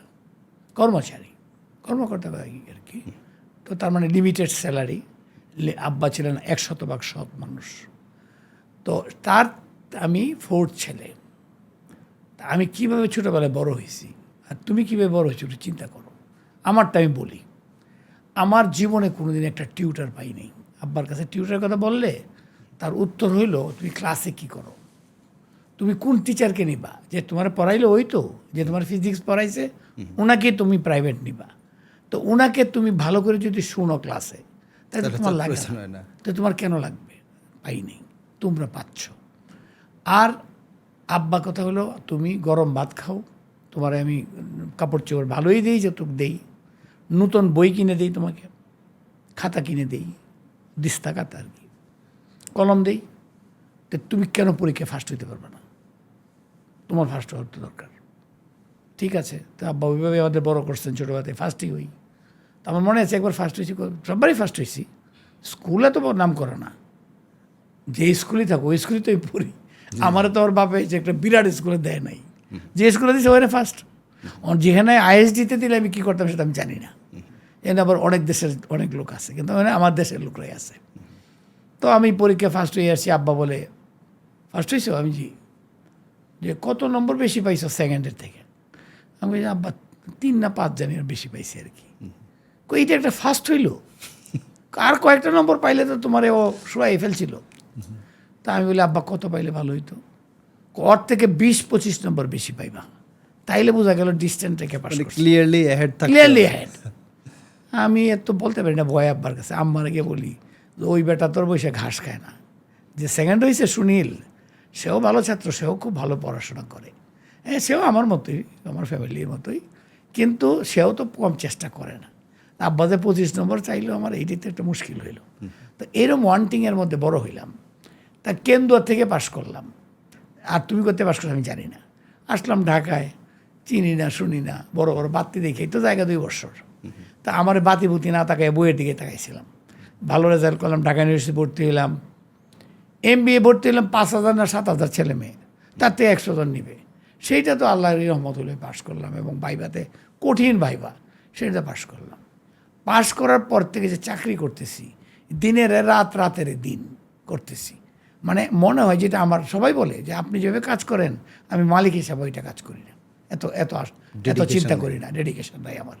এই যে আকিজের এমডি চেয়ারম্যান সাহেব বলতেন যে কোম্পানি প্রপার্টি, কোম্পানি ঠিক মতো হচ্ছে কিনা এটা আপনি চেপে দেখেন, আমিও তো দেখি না। আমি না মেশিন পড়ে আছে, দাম হলো 5 কোটি টাকা, সে মেশিন চলবে না, এটা হইলো, আমি এটাকে চালু করছি, ওইটা তো আমিও চিন্তা করি, পরে তো আমার সামনে আছে। আমি বললাম আপনি না করলে আমার রাখছেন কেন? তো এখন ঘটনা কই, এই যে এত কষ্ট করে করলাম, তো তুমি এরকম একটু কষ্ট করো, তুমি একটু বুদ্ধি করে 100 ভাগ হালাল সামান দিয়ে দাও না একটা, তুমি একটা বলো মেধা বিকাশে সাহায্য করে, তুমি যে আমি ছোটোখাটো কত করলাম, কত আমি যে প্রোডাক্টের নামগুলো দিলাম, এই যে বর্তমানে এঞ্জেলিক দেখেন আপনারা, এই নামটা আমার দেয়া, আমার নিজের ব্রেনে, aromatic only from my own brain, believe it me. আমরা সবাই জানে এটা, আমার অফিসের স্টাফরা। আজকে স্যাভলনের সেল ছিল এতটুকু, এত বড় করলাম, এরোসলের সেল ছিল এতটুকু, তুমি করো, তোমার অটোমেটিক তোমার ব্র্যান্ডিং কোনোদিন পার্সোনাল ব্র্যান্ডিং কখনো এইভাবে হয় না। রেজাল্ট দিলে আপনি অটোমেটিক, পরীক্ষা ফার্স্ট হয়েছেন সবাই বলে ফার্স্ট বয়, পরীক্ষা ফার্স্ট না হলে ফার্স্ট বয় বলে, তাহলে আপনি বলেন, আমারে বলে কি অল্ট্রা ফার্স্ট বয়। যেমন একটা কোনটা এসএ টিভি না কোন টিভি একটা আমার বাড়িতে গেছিলো, আনতে আশেপাশে চেয়ারম্যানরা জিজ্ঞেস করছে যে উনি কেমন, যেখানে আমাদের সে মানুষ ছেলেরা বলে ছাত্র হইলে ওনার মতোই হওয়া উচিত, হ্যাঁ এই বলছে। আবার একজন বলতেছে যে উনি খেলে ভালো ছাত্র, উনি ভালো খেলাধুলাও করতেন, he is a very well behave person. সব মিলেই তো একটা মানুষ, তা আপনি এটা করলে আপনার সুনাম হবে। এটা হয়তো অতটা লক্ষ্য করে কেউ করে না। আজকালের লোকজন বেশি কষ্ট করতে চায় না। আমার কষ্টের কাহিনী শুনলে তো আপনি নিজেই বোকা লাগবেন। একটু বলি, একটা উদাহরণ দিই। আমি তখন ওষুধের কোম্পানি চাকরি করি, আমি জোনাল ম্যানেজার, বাংলাদেশের 3টা জোন। আমার জোন হলো পটুয়াখালী থেকে পঞ্চগড় পর্যন্ত, 11টা জেলা, 19টা জেলার মধ্যে। আমার একজন ফরেনার বৎসরের শেষে মালিক রাইসা ইন্টারভিউ নেয়, সে জন গেটস সাহেব ইন্টারভিউ নিচ্ছিল আমার। সে আমাকে বলে, আপনি গত বছর, ইংরেজিতে অবশ্যই, যে what you have done over and above your normal job requirement, normal জবে যা করার কথা আপনার তার চেয়ে বেশি কী করছেন। আমি খুবই ইম্পর্টেন্ট কোয়েশ্চেন বলছো তুমি, তা যাই হোক মনে বলি আমার তোমার জন্য প্রিপারেশন আছে। আমি দেখো, আমি এক জোনাল ম্যানেজার, আমার অফিস আছে, পিওন আছে, সেক্রেটারি আছে, সব আছে। আমি ট্যুর করার কথা না, আমি ট্যুর করলাম কি করলাম না কেউ বলার নেই। আমি ট্যুরিং অফিসার না, ট্যুরিং অফিসার মানে যাদের ট্যুর মাস্ট, যেমন রিপ্রেজেন্টেটিভ, সুপারভাইজার, এদের ট্যুর প্রোগ্রামটাই হেড অফিস থেকে বা আমরা করে দিই, আমরা ডিজাইন করে দিই, কোথায় কবে যাবে, কতদিন থাকবে। আমাকে এটা করার কেউ নাই। আমি বইরে বসে আছি, কিন্তু আমার টার্গেট হইলে আমার জোনের টার্গেট হয়েছে কিনা, আমার জোনের একটা 4টা রিজিয়ন আছে, এরা ভালো করছে কিনা। তা সত্ত্বেও গত বছর 365 রাত ছিল, মানুষের বলে দিন, আমি বলি 365 রাত ছিল। এই 365 রাতের থেকে 105 রাত আমি আমার ফ্যামিলির বাইরে রাত কাটাইছি, living behind my very pretty wife. এবং বিশ্বাস করে আমার ওয়াইফ কিন্তু একজন ব্রিটিশ মহিলার মতো সুন্দরী, ওনারই বলতেছি, লম্বা চড়া সব দিক দিয়ে উনি অতীব সুন্দরী, তাই দেখে বিয়ে করছি, কারণ আমার তো অ্যারেঞ্জ ম্যারেজ। আর উনি অনেক ভদ্র একটা মানুষ, যে তার সঙ্গে আমার ঝগড়া হচ্ছে এই জন্য আমি পালায় বেড়াইতেছি, এরকমটা না। হ্যাঁ, তো আমি ওনাকে রেখে 105 রাত কাটাইছি বাইরে কোম্পানির কাছে। এখন বলতে পারেন কি করছো। আমি আমার ওই যত এলাকা আছে, এই এলাকার এমন কোনো রিপ্রেজেন্টেটিভ নাই যাকে আমি, যার মানে হেডকোয়ার্টারে যেয়ে তার সঙ্গে দেখা করি নাই, তার সঙ্গে তার ডক্টর, তার এবং আমাকে মানে কেমিস্টের কাছে যাই নাই, আমাকে অ্যাটলিস্ট 10 জায়গায় বলছে যে স্যার এই প্রথম আমি একজন বস দেখলাম আমার নিজের এলাকায়। পঞ্চগড় গেছি, পঞ্চগড়ের আব্দুল হামিদ নামে একজন রিপ্রেজেন্টেটিভ মনে আছে এখন। সে বলে যে স্যার আমার 10 বছর চাকরি হয়েছে, ইভেন বগুড়া থেকে বস আসে নাই, কারণ আমার আন্ডারে তো অনেক আছে, আমার regional manager, area manager, area supervisor, এটা কেউ যায় নাই ওখানে, কারণ পঞ্চগড় যেতে কষ্ট। এখন অবশ্য যাতায়াত ভালো হয়ে গেছে, তো যায় নাই। কিন্তু আপনি একটা জোনাল চিফ হয়ে ঢাকা থেকে চলে আসছেন আমার এখানে, আমি বিশ্বাস করতে পারি না। কয় স্যার আজকে আমার থাকবেন। আমি কোথায় থাকবো, হোটেল টোটেল? কয় স্যার হোটেল তো নাই, আমার বাসায় থাকবেন। হ্যাঁ ঠিক আছে, এই তোমাদের অসুবিধা হবে না তো? না না, এই যে আমার ওয়াইফরে ডাকি, তার ওয়াইফ রেহানা হামিদ, এখনো মনে আছে, সে নিয়ে একটা এনজিওতে বিগ বস। খাইলাম রাত্রে, সারা অনেক রাত পর্যন্ত গল্প করলাম, থাকলাম। এইভাবে আমি ওনারা বুঝাইছি আর কি, যে আমি এইভাবে, এত ডিটেল না, যে এইভাবে আমি পঞ্চগড় থেকে পটুয়াখালী পর্যন্ত, এই ফরিদপুর, কুষ্টিয়া, রাজশাহী, চাঁপাইনবাবগঞ্জ, এদিকে আপনার যশোর, তারপরে আপনার কী বলে খুলনা, তারপরে বরিশাল, এই সব জায়গায় আমি ঘুরে বেড়াইছি। এমন কোনো সিনিয়র ডাক্তার নাই যারা আমি একবার দেখি নাই, সরি 2বার দেখি নাই। সিনিয়র যারা FRCS করা, FCPS করা, কনসালটেন্ট, কারণ ওরাই বেশি প্রেসক্রিপশন করে। আর এমন কোনো ডক্টর নাই ইন জেনারেল, তাকে একবার হলে দেখি নাই। আপনি আমাকে বলেন সিনিয়র ডাক্তারদের মধ্যে কে এখন কোন দিকে মুখ করে দাঁড়ায় আছে এবং তার চেম্বারে কয়জন পেশেন্ট আছে এই মুহূর্তে, আমি বলে দিতে পারবো অলমোস্ট 90% মানে অ্যাকুরেসিতে। কোনো বড় ফার্মেসি নাই যে তাকে আমি চাইনি, অর্ডার নিই নি। ফলাফল কি বলতে পারেন, পাগলের মতো ঘুরছেন? No, result is I have done my target 150%, 15%. 15%. Whereas company কোনো মতে টার্গেটটা করছে, তার মানে ওই 50% কাজে না হলে বুঝছে, ওটা না হইলে ফেল হয়েছে কোম্পানি লেভেলে। আমি বলছি ডেকে নামে লাল বাতি চলতো বাংলাদেশ পাশে, কারণ আমি দেখছি যে টার্গেট করতে না পারলে রেড লাইট আর অন্যগুলি গ্রিন লাইট। তা আমারটা আমি গ্রিন লাইট করছি। এই যে দেখেন কাগজটা বাইর করে দেখলাম, এই যে কোথায় কোথায় আমি গেছিলাম, কোন রাতে কোথায় কাটাইছি, কবে তারিখ সহ আছে। আর প্রত্যেকটা যাওয়ার পরে একটা রিপোর্ট দিছি, চেয়ারম্যান এমডি বসা ছিল, আমি স্যারের কাছে রিপোর্ট পাঠাইছি, ক্লেম করছি, স্যার ক্লেম পাস করছে, আমি পেয়ে গেছি টাকা, আর আমার রিপোর্ট নিশ্চয়ই ফাইলে আছে স্যারের।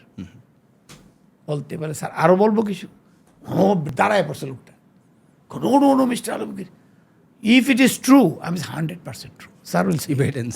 আমি after I leave, sir will show the evidence. If it is true, you are going to get a big promotion. A. B. Your this year salary increment will be equivalent to your managing director. MD কই আর আমি কই, তো আমি পাইছি। এইরকম ধরনের কষ্ট যদি করেন, আর আপনি আসলে রুটিন জবের বাইরে, আপনি বিশ্বাস করবেন না, আমার কোথাও যাওয়ার কথা না, রিপ্রেজেন্টেটিভের সাথে কাজ করে অন্য সময় কাজ করে এইটা করে ওইটা করে গাড়ি নিয়ে আসছি চুয়াডাঙ্গাতে এসে আমার মনে আছে একটা অকেশন, একটা ডাক বাংলো অবদান নাকার, 2টা সিট। স্যার কত সালের কথা বলতেছেন? এটা ধরেন 76-এ জয়েন করলাম, মানে মনে করে 80 দশকের, 80 দশকে। জি জি। 82-তে আমি উঠে এসে পড়ছি, আরও আগে। জি জি। 76 to 82 মাঝখানে একটা, মানে ধরেন 79, 80। আচ্ছা, ওকে ওকে। তা আমি গেলাম সেখানে, রাত্রেবেলা বলে কি, রাত্রে শুয়েছি ওখানে, আমার রিপ্রেজেন্টেটিভ সবাই অ্যারেঞ্জ করে, সে শুয়েছে বাইরে, আর আমার এখানে 2 রুমে শুয়েছি। রাত্রে 1টার সময় 1টার সময়, সরি 2টার সময় ঠস করে বাড়ি মারতেছে দরজা। কী হয়েছে? কই স্যার তাড়াতাড়ি ছাড়েন রুম। কেন? মিনিস্টার সাহেব আসতেছে। আমি কে তো কী কই স্যার, আপনাদেরকে দেওয়ার কথা না তো, আপনারা সরকারি চাকরি করেন না, আপনারা স্যার আমার চাকরিটা চলে যাবে, কেয়ারটেকার বলতেছে। তা আমার রিপ্রেজেন্টেটিভ তো তর্ক লাগাইতেছে, আমি কাঁদবি দূর, ওয়াইন্ড আপ করেন। তারে ওয়াইন্ড আপ করে সব কিছু কইরা হ্যাঁ গজগজ করতে, আমি গজগজ করেন না, এই বেটা আসলে চাকরি থাকবে না, মিনিস্টার সবাই দেখবে আমরা শুয়ে আছি, এক কানটা ধরে বের করে দেবে বেটা। তারপরে কই থাকবো, আমি চিন্তা করেন না, দেখছি আমি একটা জায়গায়, এই সামনে একটা দেখলাম, গেলাম ওখানে, কয় স্যার আমার এখানে ডাক বাংলো টাইপের, এটা কি স্যার আমার সবই আছে, খাটটাটা আছে, লেপ তো সব নাই, শুইবেন কি এর মধ্যে? আমাকে তুমি একটা জায়গা দাও, আমারে 2টা রুম দাও। আচ্ছা স্যার ঠিক আছে, আপনি কেমনে শুইবেন, শীত, এই শীতের মধ্যে, আমি ওয়েট করো, আমি তারিখ সাহেব ওইটা বলে যে অমুক যে জায়গায় খাইছিলাম আমরা দুপুরে, ওইখানে যান। ওখানে গেলাম, গিয়ে ল্যাব তুষের দোকানদারা কিন্তু সারা রাত কাজ করে, ওইটারে গিয়ে ধরলাম, যে ভাই আমাদের 2টা করে ল্যাব দিবেন, আর 2টা করে 4টা ল্যাব দিবেন, আর 2টা বালিশ দিবেন। তো বলে যে স্যার কেমনে দেবো? আমি বলে শোনেন, আমরা কোনো ভদ্রলোক মানুষ, চুরিচারি করবো না, তা আপনি দরকার লাগে 4টা ল্যাবের দাম রেখে দেন, কিন্তু পরে সকালবেলা ফেরত দিলে টাকা দিয়ে দিন। কথা লাগবে না, এমনি নিয়ে যান। তো নিয়ে গেলাম, স্যার 4টা নিয়েছেন কেন? আমি নিচে একটা ল্যাব দিব, আর উপরে একটা ল্যাব দেবো বালিশ। তারপর বলে স্যার আপনি শহরে থেকে এত বুদ্ধি রাখেন, আমি তো গ্রামের লোক, আমার এই বুদ্ধি ছিল না, এটা তো খোলা, এটা তো মনে নাই। আমি দুপুরে আপনি আমার ডোরিন রেস্টুরেন্টে খাওয়াইছিলেন, তাকাই দেখতেছিলাম এটা দুনকরের দোকান, সামনে এরকম বাড়ি মারতেছে, তো এইটা আমার মনে হইলো। আমি না ঠিকই ঘুমাইলাম, পরের দিন সকালে নিয়েছি, বেটা তো টাকা নেয় না। আমি না then I give some good tips, যে ভাই আপনি বাঁচাইছেন, সকালে তো আইসি করছি। তো এইভাবে আমার কি ঠেকানা লাগছে বলেন? আমি একটা MBA লোক, প্রথমত ঢাকার বাইরে একজন IBA MBA কেন যাবে? যাবেই তো না সে। ঢাকা থেকে IBA থেকে MBA পাশ করে ব্যাংকে চাকরি, এই চাকরি, ওই, আমার তো 5টা চাকরি ছিল, আই ফাইভ। আমি কেছি আমি একটাই তো করবো, যেটা করবো ভালোভাবে করবো। I learn it. এরকম ঘটনা আছে, আমি সারা রাত থাকার পরে হোটেল পাই না এসে একটা হোটেল পাইছি, কি সোনার বাংলা হোটেল, নাম মনে আছে এখন। তো আমি বললাম যে ভাই আমার একটা সিট লাগবে। আছে স্যার, যে শুয়ে পড়েন এখানে। কী রুম টোকে নাই, রুম কই পাবেন স্যার, সিট গণ সিট। তার মধ্যে আমি বাইশি ঘুম ধরছে, দেন শুয়ে পড়ছি। এটার মধ্যে ড্রাইভারে কইছে সগা রিপ্রেজেন্টেটিভ বোধ ছিল, ও কোথায় গেছে না, ওখানে বোধ রিপ্রেজেন্টেটিভ ছিল না, আমি কোথা থেকে ঘুরে আসতেছি। তারপরে সকালবেলা ঘুমেতে উঠে গেছি টয়লেটে, দিয়ে কাঁচা পায়খানা, ইস কী অবস্থা। আমি বলি ভাই দৌড়ে এসে পড়ছি। আইসা আমি বলে এই তাড়াতাড়ি প্যাক আপ করো, কোনো ডাক বাংলাতে যাবো বা কোথাও গিয়ে একটু মানে কাজটা করব। তো আমার জিজ্ঞাসা করি আসার সময় যে ভাই এই যে আমার সঙ্গে যারা শুইল এরা কারা থাকে এখানে? স্যার অল ট্রাক ড্রাইভার আর ট্রাক ড্রাইভার অ্যাসিস্ট্যান্টরা, এদের সাথে আমি থাকলাম। আমার কোনো দুঃখ নাই। আর আমার দুঃখ নেই কেন জানেন? কেউ তো আমার বলে নাই। তোর আবার কেউ যদি আমার অফিস জোর করতো যে তোর ট্রাক ড্রাইভারের সাথে থাকতো, তো I would give a damn to it and leave the job immediately. কিন্তু আমার তো কেউ কয় নাই, বরং বাসায় এসে ম্যাডামের বলি নাই। তো ম্যাডাম তো পরের বার আমার যেতে দিবে না, ফাগলামি করে না, তোমার সাথে ঘুমাও, কিচ্ছু লাগবে না, তোমার এত প্রমোশন লাগবে না, এত কাজ দেখাইতে হবে না, ইউ আর গুড এনাফ, আর চাকরি ছেড়ে দাও, you are an MBA, you get a job anyway. হ্যাঁ, তো এইরকম কঠোর পরিশ্রম করার ফলে তো আজকে অবশ্যই। তো থ্যাংক ইউ স্যার। আসলে আপনার স্যার ব্র্যান্ডিংয়ের আর অনেক কর্পোরেটে প্রোডাক্ট নিয়ে যেভাবে কাজ করেছেন, ইভেন মানে ব্যক্তি জীবনের ব্র্যান্ডিংও খুবই চমৎকার, যে আপনি মানে নামটাই আসলে মার্কেটিংয়ের একটা সমার্থক, বিশেষ করে বাংলাদেশ প্রেক্ষাপটে ব্র্যান্ড এবং মার্কেটিং বললেই আসলে আপনার নামটা। তবে একটা কথা বলি একটু ফাঁকে, I am so grateful to brand forum and channel I, Sagar ভাই। ওনারা ঠিক করছিলেন যে এই যে ব্র্যান্ডগুলো তৈরি হয় সেটার মাধ্যমেই তো টেলিভিশন সেন্টারগুলো চলে, সাগর ভাই বলছিলেন যে আমরা এদেরকে আমি প্রতি বছর একজনকে আমরা সমাদৃত করব।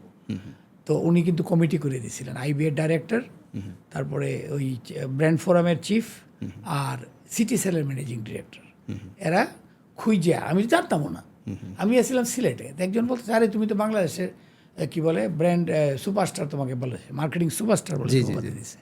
কোথায় বলে দেখো এই আই চ্যানেলে নিচে দেখাচ্ছে। ওই তো পরে তো বিরাট অনুষ্ঠান করে অনেক বড় প্রোগ্রাম ছিল। যাই হোক, এইগুলোতেও কিন্তু আমাকে অনেক হেল্প করেছে, সাহস দিয়েছে, মানে অ্যাপ্রিসিয়েশন, এই রিকগনিশনটাও দরকার অবশ্যই। আসলে মানে যারা নীতি নির্ধারণী এবং যথোপযুক্ত জায়গায় আছেন, ওনারা যদি মানে ট্যালেন্টদেরকে আসলে সুযোগ করে দেন, রিকগনাইজ করেন, তাহলে কিন্তু মানুষ কাজ করতে আরও বেশি উৎসাহিত হবে। ডেফিনেটলি এটার একটা মানে প্রয়োজন আছে। তো এখন একটু ভিন্ন বিষয়ে মানে যাচ্ছি স্যার, সেটা হচ্ছে কর্পোরেট ব্র্যান্ডিং এবং প্রোডাক্ট ব্র্যান্ডিং নিয়ে, অনেক পার্সোনাল ব্র্যান্ডিং নিয়েও কথা বললাম। মানে বাংলাদেশ ব্র্যান্ডিংটা নিয়ে স্যার একটু কথা বলতে চাই। আপনি যেহেতু স্যার বাংলাদেশ এর মানে ব্র্যান্ডিংয়ের একজন মানুষ, সেক্ষেত্রে আমাদের দেশ যদি স্যার আপনি গুগলও সার্চ করেন, ঠিক আছে, আমরা দেখি যে ওই ট্রেনের ছাদে ঈদের সময় বাড়িতে মানুষ যাচ্ছে, লঞ্চ ডুবে যাচ্ছে। তো অনেক ব্যাড ব্র্যান্ড, জি অনেক ব্র্যাড ব্র্যান্ডিং নেগেটিভটাই হয়। তো এর মাঝে আমি দেখি যে স্যার সোশ্যাল মিডিয়ার কল্যাণে বিভিন্ন ইউটিউবার বা কন্টেন্ট ক্রিয়েটর যারা আমাদের দেশে, তারা চেষ্টা করে সুন্দর করে দেখানোর জন্য। বিদেশিরাও আসে, অনেক কন্টেন্ট ক্রিয়েট করে এবং এগুলো কিন্তু প্রচুর সার্কুলেট হয়, বিভিন্ন দেশে দেখে। কিন্তু ওনারা যখন কন্টেন্টটা ক্রিয়েট করে, ওনারা কিন্তু বাংলাদেশকে হাইলাইটস করতে হবে, এটা ওনার উদ্দেশ্য না। ওনার উদ্দেশ্য হচ্ছে ওনার কন্টেন্ট। তো সেক্ষেত্রে মানে এটার পজিটিভ নেগেটিভ দুইটাই আছে।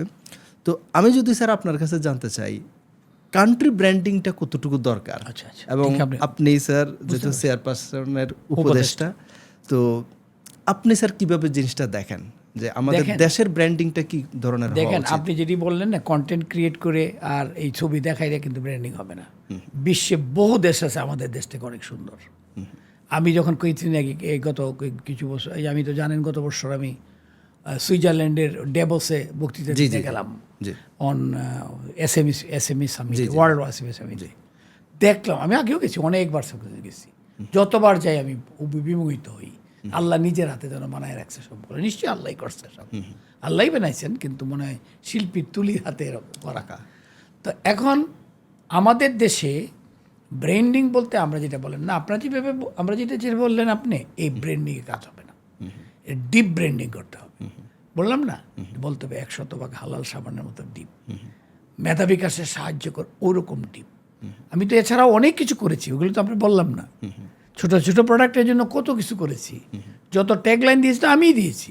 যেমন ধরেন আপনি বলতে পারেন ফ্রুটস মানে ফ্রুটিকা, জি জি, মানে আপনি যখন ফ্রুটস মনে করবেন তখনই ফ্রুটিকা মনে করবেন, ফ্রুটিকার এইটা তো আমার দেয়া। তারপরে এই যে দেখেন আপনি দেখছেন মজো, আগে ছিল অন্তর ইজ অন, জি জি, আর আমি বলছি কি অন্তরে অন্তরে, জি জি, মানে ইন দি হার্ট। অন্তর ইজ অন মানে কি, আমি এর উত্তরই বললাম না। ক্লেমন জানি কি বলতো আমি জানি না, আমি সি ডারে বাইর করছি ওখান থেকে, সি এল এর উপরে কিন্তু সি ছিল, আমি পুরা ক্লেমন লিখছি, মানে ক্লিয়ারলি লেমন, মানে লেমন, এটার মধ্যে লেবর দেওয়া আছে, লেবু দেওয়া আছে। তো এইরকম শক্ত কথা বলতে হবে। বাংলাদেশ কিন্তু একটা দেশ, বুঝছেন, একটা প্রোডাক্টের ব্র্যান্ডিং ভেরি টাফ, স্মল তো। আর বাংলাদেশ একটা country, it has got many plus point as much as it গজ। নেগেটিভ পয়েন্টটা কি ভাই আমার বলেন তো? আমরা গরিব, এটা তো কোনো নেগেটিভ পয়েন্ট না। পৃথিবীতে বহু দেশ গরিব ছিল। তারপরে আমাদের কি নাই যেটা মানুষের লাগে? আমাদের ধীশক্তি, মেধা আমাদের নাই, বেস্ট মেধা আছে আমাদের। আমি এটা আমার নিজের দেশ দেখে বলতেছি না, আমি সারা গ্লোব ঘুরে বেড়াইছি, বুঝছেন, এটা আমার 20তম পাসপোর্ট। কিন্তু আমি আমাদের দেশের লোক ভার্সেস নাম না বলি 500 প্রতিবেশী দেশ, এই দিকের প্রতিবেশী দেশ, be it Thailand, be it India, be it Nepal, be it Bhutan, আপনি বলেন তো আমার দেশের সাধারণ যদি আপনি চেক করেন, our one much more brilliant. আমি গ্রামে যাই, মানুষ বলে আপনি তো চেয়ারপারসনের মধ্যে প্রাইম মিনিস্টার সাহেবের সাথে আপনি উপদেষ্টা, বলেন আমাদের প্রাইম মিনিস্টার কী করতেছে, আবার উনি কী করেন? আমি কই তুই আমার জিজ্ঞেস করি, তুমি আমার থেকে বেশি জানো, তুমি আমার থেকে বেশি জানো। Sometimes I get news from them which I never new even. ওরা কিন্তু সব জানে। তো এই যে মেধাটা, এইটাকে আমরা কিন্তু ব্যবহার করি নাই। আমাদের যে দৃশ্য, আমি গ্রামে যাই, কি লাগে ভাই, রাস্তাতে যাই, গ্রিন গ্রিন গ্রিন ফসলগুলো হয়েছে। মানুষ বলে যে আমাদের দেশে মানুষ অনেক বেশি, মানুষ বেশি, কিন্তু আপনি যে খাদ্যশস্য যে কত বেশি, এইটা তো আপনি দেখেন না। বাংলাদেশে এমন করে একটা লোক আছে, এই যে আমের সিজন আসতেছে, আম খাবে না? বহু আম পচবে, বহু আম। কেন? আমরা প্রিজার্ভেশন করার ব্যবস্থা নাই। কাঁঠাল তো শিয়ালও খায় না শেষ পর্যন্ত, বুঝছেন? তো আমাদের কিন্তু অনেক কিছু আছে, কিন্তু এটা আমরা প্রকাশ করতে পারি না। এখন বললেন যে আপনি কিভাবে প্রকাশ করবেন, আমাকে কি কেউ বলছে এটা করেন? আমাকে তো শুনেন, কেউ যদি ধাক্কা দিয়ে পানিতে না পড়ে, ও কিন্তু সাঁতরায় না। এখানে এরকম করে সাঁতরায় লাভ হবে?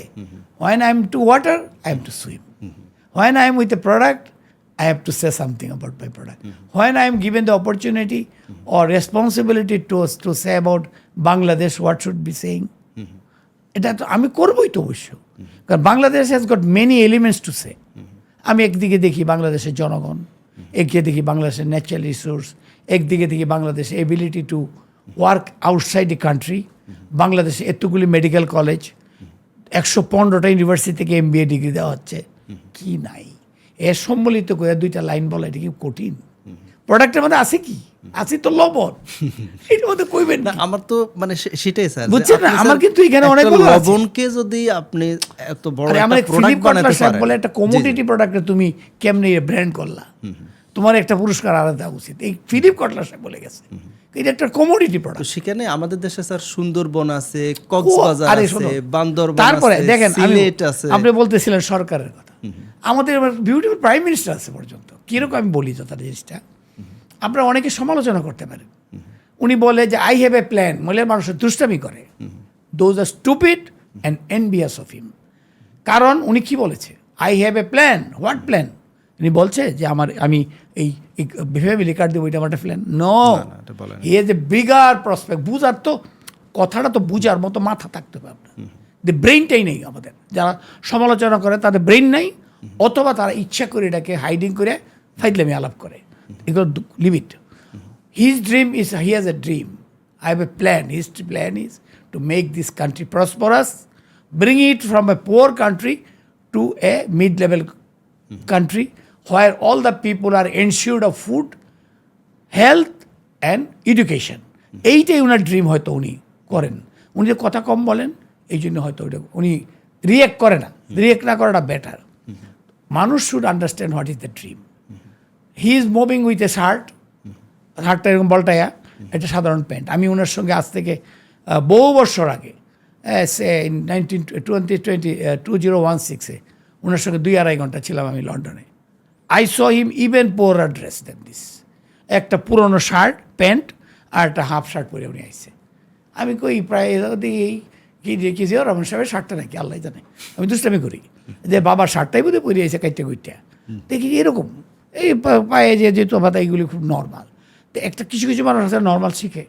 জিয়া রহমান সাহেবের কাছে বাবার কাছে শিখবে, মাদার কাছে। আমার ম্যাডাম একটা শাড়ি 7 বার আমি দেখছি পড়তে, আমি সিনা, আমি তো কাছে থেকে দেখি না।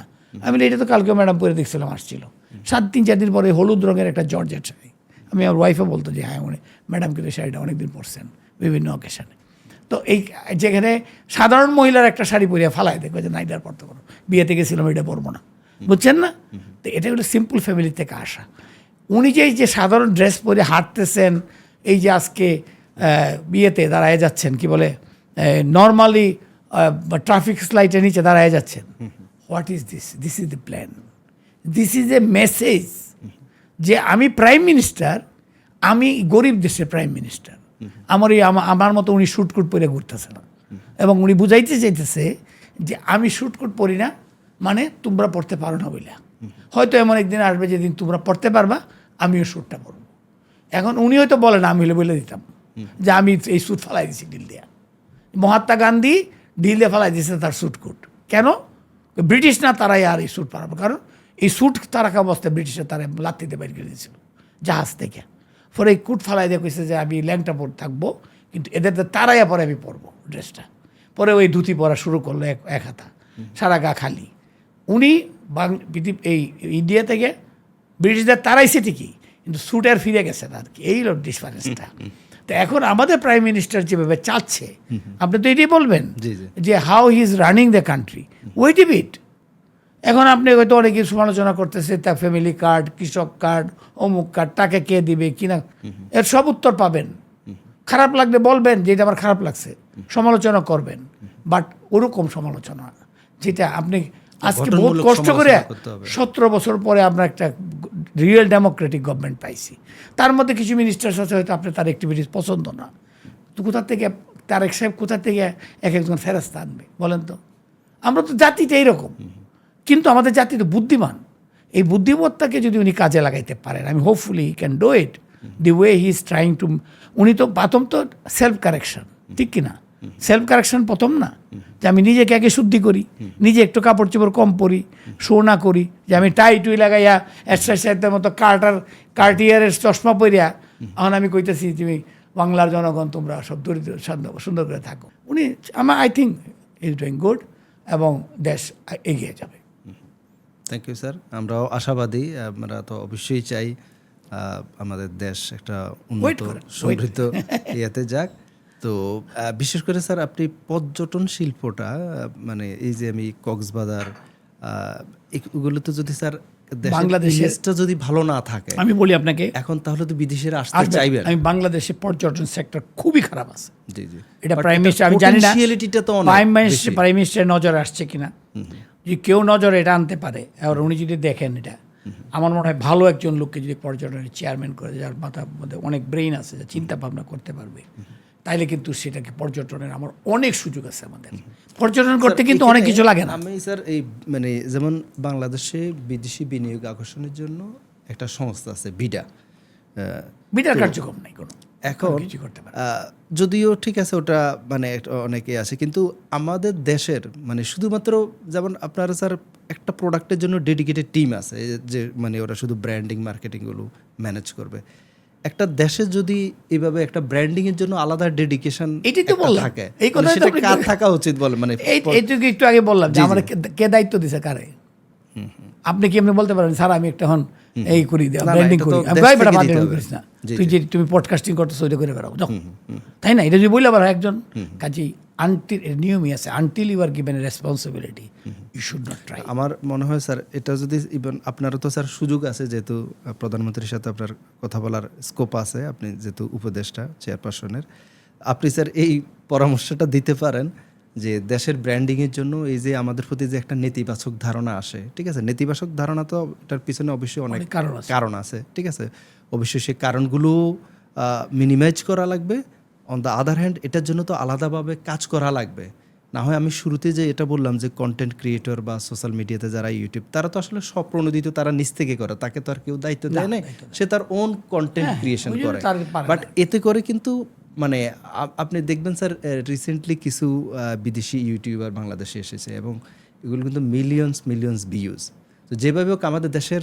একটা ইমেজ তো যাচ্ছে তো সেটা যদি প্রপারলি যায় এবার সরকার থেকে Guided যদি যায়। এটাকে একটা সুন্দরভাবে ইয়ে করে এখন তো স্যার মানে সোশ্যাল মিডিয়ার যুগ এটাকে তো ইগনোর করার সুযোগ কোনো নেই সুযোগ তো সেটা যদি আমি প্রপারলি আপনাকে বলি কেন এটা করতে পারতেছে না আমার ধারণা আর কি উনি কিন্তু he is facing a huge problem in all sectors বাংলাদেশের অর্থনীতি সেক্টরটা একদম শেষ হয়ে গেছে মানে লক্ষ কোটি টাকা এই দেশ থেকে দিয়ে গেছে বাংলাদেশ ব্যাংকের গভর্নর ঘুমাই দিছে রাত্রে এন থেকে বোধহয় কত লক্ষ কোটি টাকা চলে গেছে আতিউর রহমান সাহেব তার চাকরি থেকে বরখাস্ত করছে প্রাইম মিনিস্টার কাঁদে হাটটা ভালো লোক কেমনে ভালো হইলে বেটাতে পারে নাই কিছু তারপরে বিভিন্ন গ্রুপগুলা টাকাগুলো সাইফন করে নিয়ে গেছে আমাদের কিন্তু অর্থনৈতিক সেক্টর একদম ফাঁপা এমন কিছু নাই এটা গেল একটা এইটাতে রিয়াক্ট করতে হচ্ছে আপনার টাকা ব্যাংকে রাখছেন ও কষ্টার্জিত টাকা আমানত রাখছেন এমনি রাখছেন এখন ব্যাংকে টাকা উঠতে গেলে আমার টাকায় আমি তুলতে পারতেছেন না এটা কেমন দুঃখ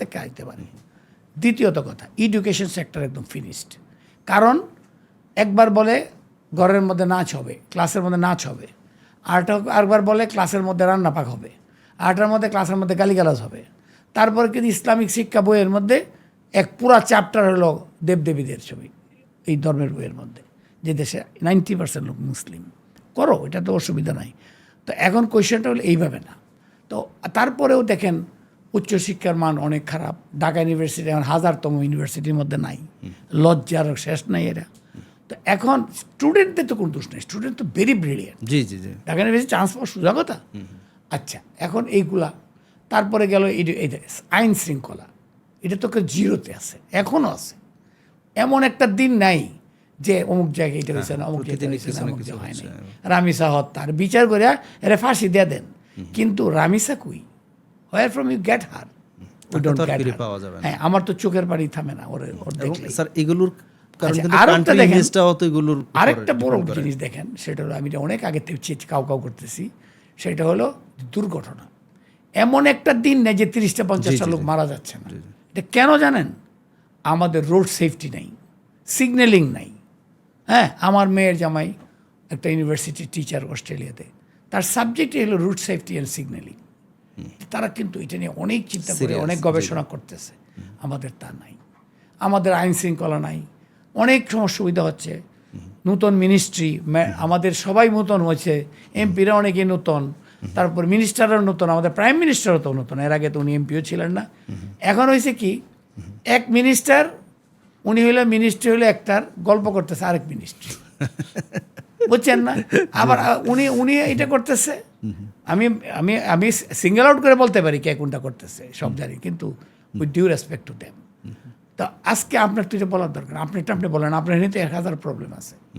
বুঝছেন এটা হয়তো প্রাইম মিনিস্টার বলবে একদিন ধরবে এবং হয়তো 6 মাস উনি দেখতেছেন কে কী করতেছে এই আলাপ আলোচনা অন্যেরটা থুইয়া নিজেরটা করেন আইন শৃঙ্খলার কী অবস্থা পুলিশগুলা এখনও তারা পায় নাই কনফিডেন্স ফিরে পায় না সব পুলিশ তো খারাপ না তো সব যেটি খারাপ এটি বাদ দেন অন্যটিতে কনফিডেন্স দেন তো এইসব অনেক কিছু করার জন্য প্রাইম মিনিস্টারকে কিন্তু তারপরে এই যে দেখেন পার্লামেন্ট বসতেছে যখন পার্লামেন্ট চলে তখন তো সারাক্ষণ পার্লামেন্ট নিয়ে উনি ব্যস্ত থাকতে হয় উত্তর দিতে উনি কারণ যেহেতু উনি সংসদের নেতা তো কাজেই আবার সংসদে না থাকে আপনি বলবেন সংসদে তো আসেই না হ্যাঁ আবার উনি কথা না বলে উনি কথা বলে না কাল টেবিল চাপড়ায় কি একটা ঝামেলার মধ্যে আসে না বেচারা সময় দেন একটু হবে তারপরে দেখেন একটা কথা বলি ফাইনালি আমরা উপদেষ্টারা আছি, কিন্তু আমরা তো সব সময় সুযোগ পাই না, উনি ডাকেও না।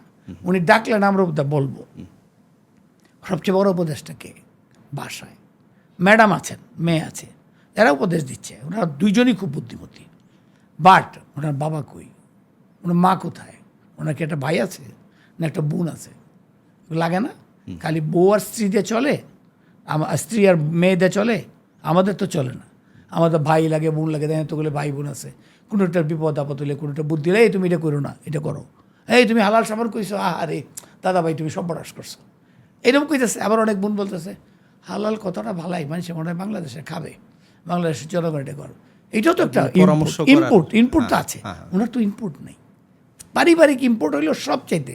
আপনার বোন কখনো প্রাইম মিনিস্টারের একটা বোন থাকলে বোন কখনো খারাপ বুদ্ধি দিত না। আজকে ওনার মা বেঁচে থাকলে ওনাকে গাইড করতো। ম্যাডামের 15 বছরের অভিজ্ঞতা আছে প্রাইম মিনিস্টার, এবং উনি প্রেসিডেন্টের স্ত্রী হিসেবে বহু কিছু দেখছেন, একটা আর্মি বড় অফিসারের স্ত্রী হিসেবে অনেক কিছু শিখেছেন। আর ওনার ম্যাডামের পার্সোনাল যে ইন্টেলেকচুয়াল আনপ্যারালাল। আমি তো ওনার সঙ্গে 10 বছর করেছি। উনি একটা মিটিংয়ে যে বসে এক কথা বললে এটাকে সাম আপ করা কত সুন্দর করে, একটা পিএইচডিও পারবে না ওনার সঙ্গে, 5টা পিএইচডি পারবে আমি বলতাম, এত বুদ্ধিমত্তা। তো এগুলো তো উনি পান নাই, সাপোর্টটা তো পান নাই। আসার সাথে সাথে মা মরে গেছে, আসার সাথে সাথে তার ইলেকশন করতে হয়েছে। তো ইলেকশন যদিও ভাগ্য ভালো যে আওয়ামী লীগ ছিল না, তো একটা ছোটো দলের সাথে করছে, তাও তো একটা ভয় আছে, ভীতি আছে। তো লোক সিলেকশন করা, এমপি সিলেকশন করা, এইটাও অনেক সময় তো ওটা ঠিক হয় নাই। অনেক উচ্চশিক্ষিত লোক আসে নাই, হয়তো বাবার মতো ভালো একটা মিনিস্ট্রিও করতে পারেন নাই, কিন্তু এটাতে তো চলতে তো আস্তে আস্তে উনি শিখবেন, তো স্ক্রিনিং তো হবে। এইটাই আমি বলতে চাচ্ছি। Thank you sir, thank you. Sir এখন আমরা মোটামুটি শেষের দিকে চলে এসেছি। আমাদের দেশের তরুণ সমাজ যারা আছেন তাদের উদ্দেশ্যে যদি আপনি কিছু বলেন, বিশেষ করে কোনো কেরিয়ার অ্যাডভাইস, যদি কোনো প্রফেশনাল ডেভেলপমেন্ট নিয়ে যদি আপনার কোনো পরামর্শ এবং উপদেশ থাকে আপনি স্যার। আচ্ছা, আমি এটা সবসময় বলে থাকি তরুণদের প্রতি, তোমরা, আমি জানি মোস্ট অফ দ্য তরুণ কিন্তু এই মুহূর্তেও তারা হতাশায় ভুগছে। জি জি, এইটা হলো আমাদের বড় ইভেন তারা কিন্তু আমাদের যে নতুন গভর্নমেন্ট আসছে এইটাকেও তারা কিন্তু এখনো ভালো করে অ্যাকসেপ্ট করে নাই। আমি তো তরুণদেরকে আমরা এখনো সন্তুষ্ট করতে পারিনি। জি জি জি। তো তোমরা একটু ওয়েট করো বাবা, একটু ওয়েট করো। তোমাদের জন্য কিন্তু অনেক প্রোগ্রাম আমাদের পার্টি ম্যানিফেস্টোতে দেওয়া আছে, 31 দফায় দেওয়া আছে, এবং আমরা কমিটেড, আমাদের চেয়ারম্যান কমিটেড যে এইসব 31 দফার প্রতিটি অক্ষর উনি বলছেন যে আমি 5 বছরে আমি পালন করব। বিশেষত তরুণদের জব দেওয়ার জন্য উনি কিন্তু অনেক প্রোগ্রাম করতেছে। আপনি দেখতেছেন না, পুলিশে এত লোক নেওয়া হবে, অমুক জায়গায় এত লোক নেওয়া হবে, এগুলো কিন্তু in continuation of the plan to employ some 100,000 sir. মানে প্রাইভেট সেক্টরটাতে তো মানে বিশেষ করে ইন্ডাস্ট্রিগুলো যদি পুনর্জীবন, আবার ইন্ডাস্ট্রিগুলো, হ্যাঁ এটা আসতেছিলাম। আসলে কিন্তু এই দেশের মানে ব্যাকবোন হলো প্রাইভেট সেক্টর। জি জি। এই প্রাইভেট সেক্টর কিন্তু খুব খারাপ করতেছে। এই যে দেখেন, অনেকেই বলে যে খেলাফি ঋণ হয়েছে। ইভেন আমাদের গভর্নর সাহেবের কথা বলে যে উনি তো নিজেই খেলাফি। খেলাফি কেন হয়েছে এটা তো বুঝতে হবে। উনি তো বিএনপি করতেন, অতএব তখনকার সময় হয়তো ব্যাংক থেকে ভালো লোন পায় নাই, হয়তো বেশি রেটে করতে হয়েছে, হয়তো ভালো ব্যবসা করতে পারে নাই। তো এখন কিন্তু সবার জন্য সমান হয়েছে, আগে কিন্তু এটা সমান ছিল না। মানে কেউ 1000 কোটি টাকা লোন পাচ্ছে আর কেউ যারা জেনুইন ওরা পাচ্ছেই না। তো এইটা যখন এখন নর্মাল হলে, এখন দেখ আগে যারা আওয়ামী লীগ করে তারাই ভালো করছে। দেখেন যেসব গ্রুপগুলো আওয়ামী লীগ করে তারাই ভালো করছে।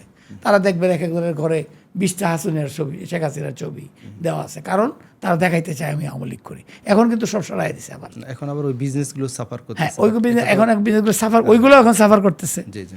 তো অতএব সব মিলাই আমরা একটা ব্যালেন্স যে কবে হতে পারবো এটা একটু টাইম লাগে। তো বাচ্চাদের প্রতি আমার অনুরোধ, নট টু বি ডিসঅ্যাপয়েন্টেড। তারা যেটা করতেছে সেটা যেন ভালোভাবে করে। যারা পড়াশোনা, আমি বলি ক্লাসে পড়াই তো, আমি 4টে ইউনিভার্সিটিতে, কয়েকটা বিশ্ববিদ্যালয়, হ্যাঁ বিশ্ববিদ্যালয়ে পড়াই। আমি ক্লাসে বলি যে you are student, what is your job now? To study. এখন পড়াশোনা করো। When you go to job, do the job. When you go for a business, do it seriously. But at the same time you respect your family, take care of your parents. বাপ মার দোয়া নেও, এটাও একটা কাজ। Thank you. Thank you sir. আমরা মানে খুবই চমৎকার একটা ডিসকাশন ছিল, নানান আঙ্গিকে হ্যাঁ, আপনাকে অনেক ধন্যবাদ। ব্র্যান্ড মার্কেটিং এর ইনসাইট জানলাম, পার্সোনাল ব্র্যান্ডিং সম্পর্কে শুনলাম এবং কান্ট্রি ব্র্যান্ডিং নিয়ে অনেক ইনসাইট আমরা পেলাম। সামগ্রিকভাবে আসলে আমরা খুবই ধন্যবাদ আপনাকে, কৃতজ্ঞতা জানাই এবং আপনার অনেক ব্যস্ততায় মানে ইভেন এই পডকাস্টেও আপনি এসেছেন সরাসরি সংসদ ভবন থেকে একটা মানে মিটিং থেকে, তো সব মিলে আপনাকে স্যার অসংখ্য ধন্যবাদ। আমাদের জন্য দোয়া রাখবেন স্যার। জি, অনেক ধন্যবাদ আপনাকে এবং আপনার অর্গানাইজেশন। আমি উন্নতি কামনা করি। আমি আশা করি আমাদের যে আজকে আলোচনাগুলো হয়েছে, যারা শুনবে তারা অনেক খুশি হবে এবং large number of people will learn about it. If they have got any question or anything they did not like, they can tell me so that I can be corrected, I can improve my self. Thank you, excellent, অসাধারণ। আমার আগামীকাল আরেকটা podcast আছে। জি জি, এটা হলো, আর আজ থেকে 2 সপ্তাহ আগে ওখানে পর্ব নম্বর 1 বলে ওটাকে করছে, কারণ এত ভিউজ হয়েছে জি জি যে কালকেটা হবে পর্ব নম্বর 2। জি জি, আমাদের আশা সাথে করি স্যার হবে কোনোদিন এইখানে আরেকটা পর্ব নম্বর 2 আমাদের হতে পারে। অবশ্যই, কারণ এখানে স্যার সব আলোচনা হয়নি। জি জি, এখানে মানে হ্যাঁ ডেফিনেটলি সময়ের এর কারণে আমরা অনেক বিষয় টাচ করতে পারিনি। আর আমার দিক থেকে যেটা স্যার অনুরোধ রইল আপনার প্রতি, যদি স্যার আপনি সুযোগ থাকে, আপনার যেহেতু অ্যাডভাইজার হিসেবে আছেন, মানে বাংলাদেশের ব্র্যান্ডিংটাকে কিভাবে ভালো করা যায়, আপনি স্যার প্রধানমন্ত্রীকে বলবো। তাছাড়া আশা করি প্রধানমন্ত্রী উনি নিজেও অনেক কিছু লক্ষ্য করেন, লক্ষ্য করেন আমাদের পডকাস্টের আমাদের আলোচনাগুলা আশা করি ওনার কান পর্যন্ত পৌঁছাবে। জি জি, এবং উনি এটা থেকে আমাদের মানে উনি কিছু অ্যাকশন নেবেন যাতে করে বাংলাদেশকে ব্র্যান্ডিং করার জন্য আলাদা সেল, যেটা আপনি চাচ্ছেন, জি জি জি, ওটা হয়।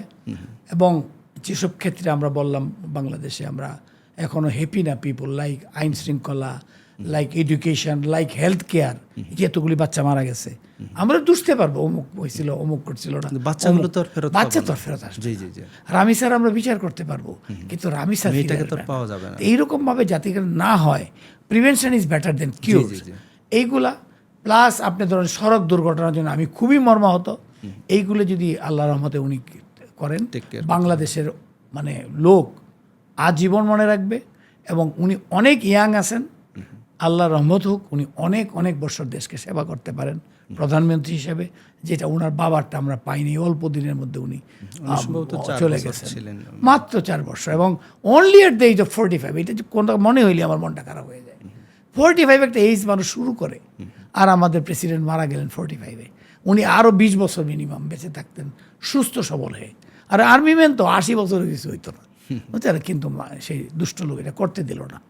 ম্যাডাম অনেক দিন করেছেন, উনি অনেক উন্নতিও করে গেছেন। আজকে যে নারী শিক্ষাটা দেখতেছেন, উনি হয়তো MA+ পর্যন্ত ফ্রি করছেন, ম্যাডাম কিন্তু BA ক্লাস পর্যন্ত ফ্রি করে দিয়ে গেছেন।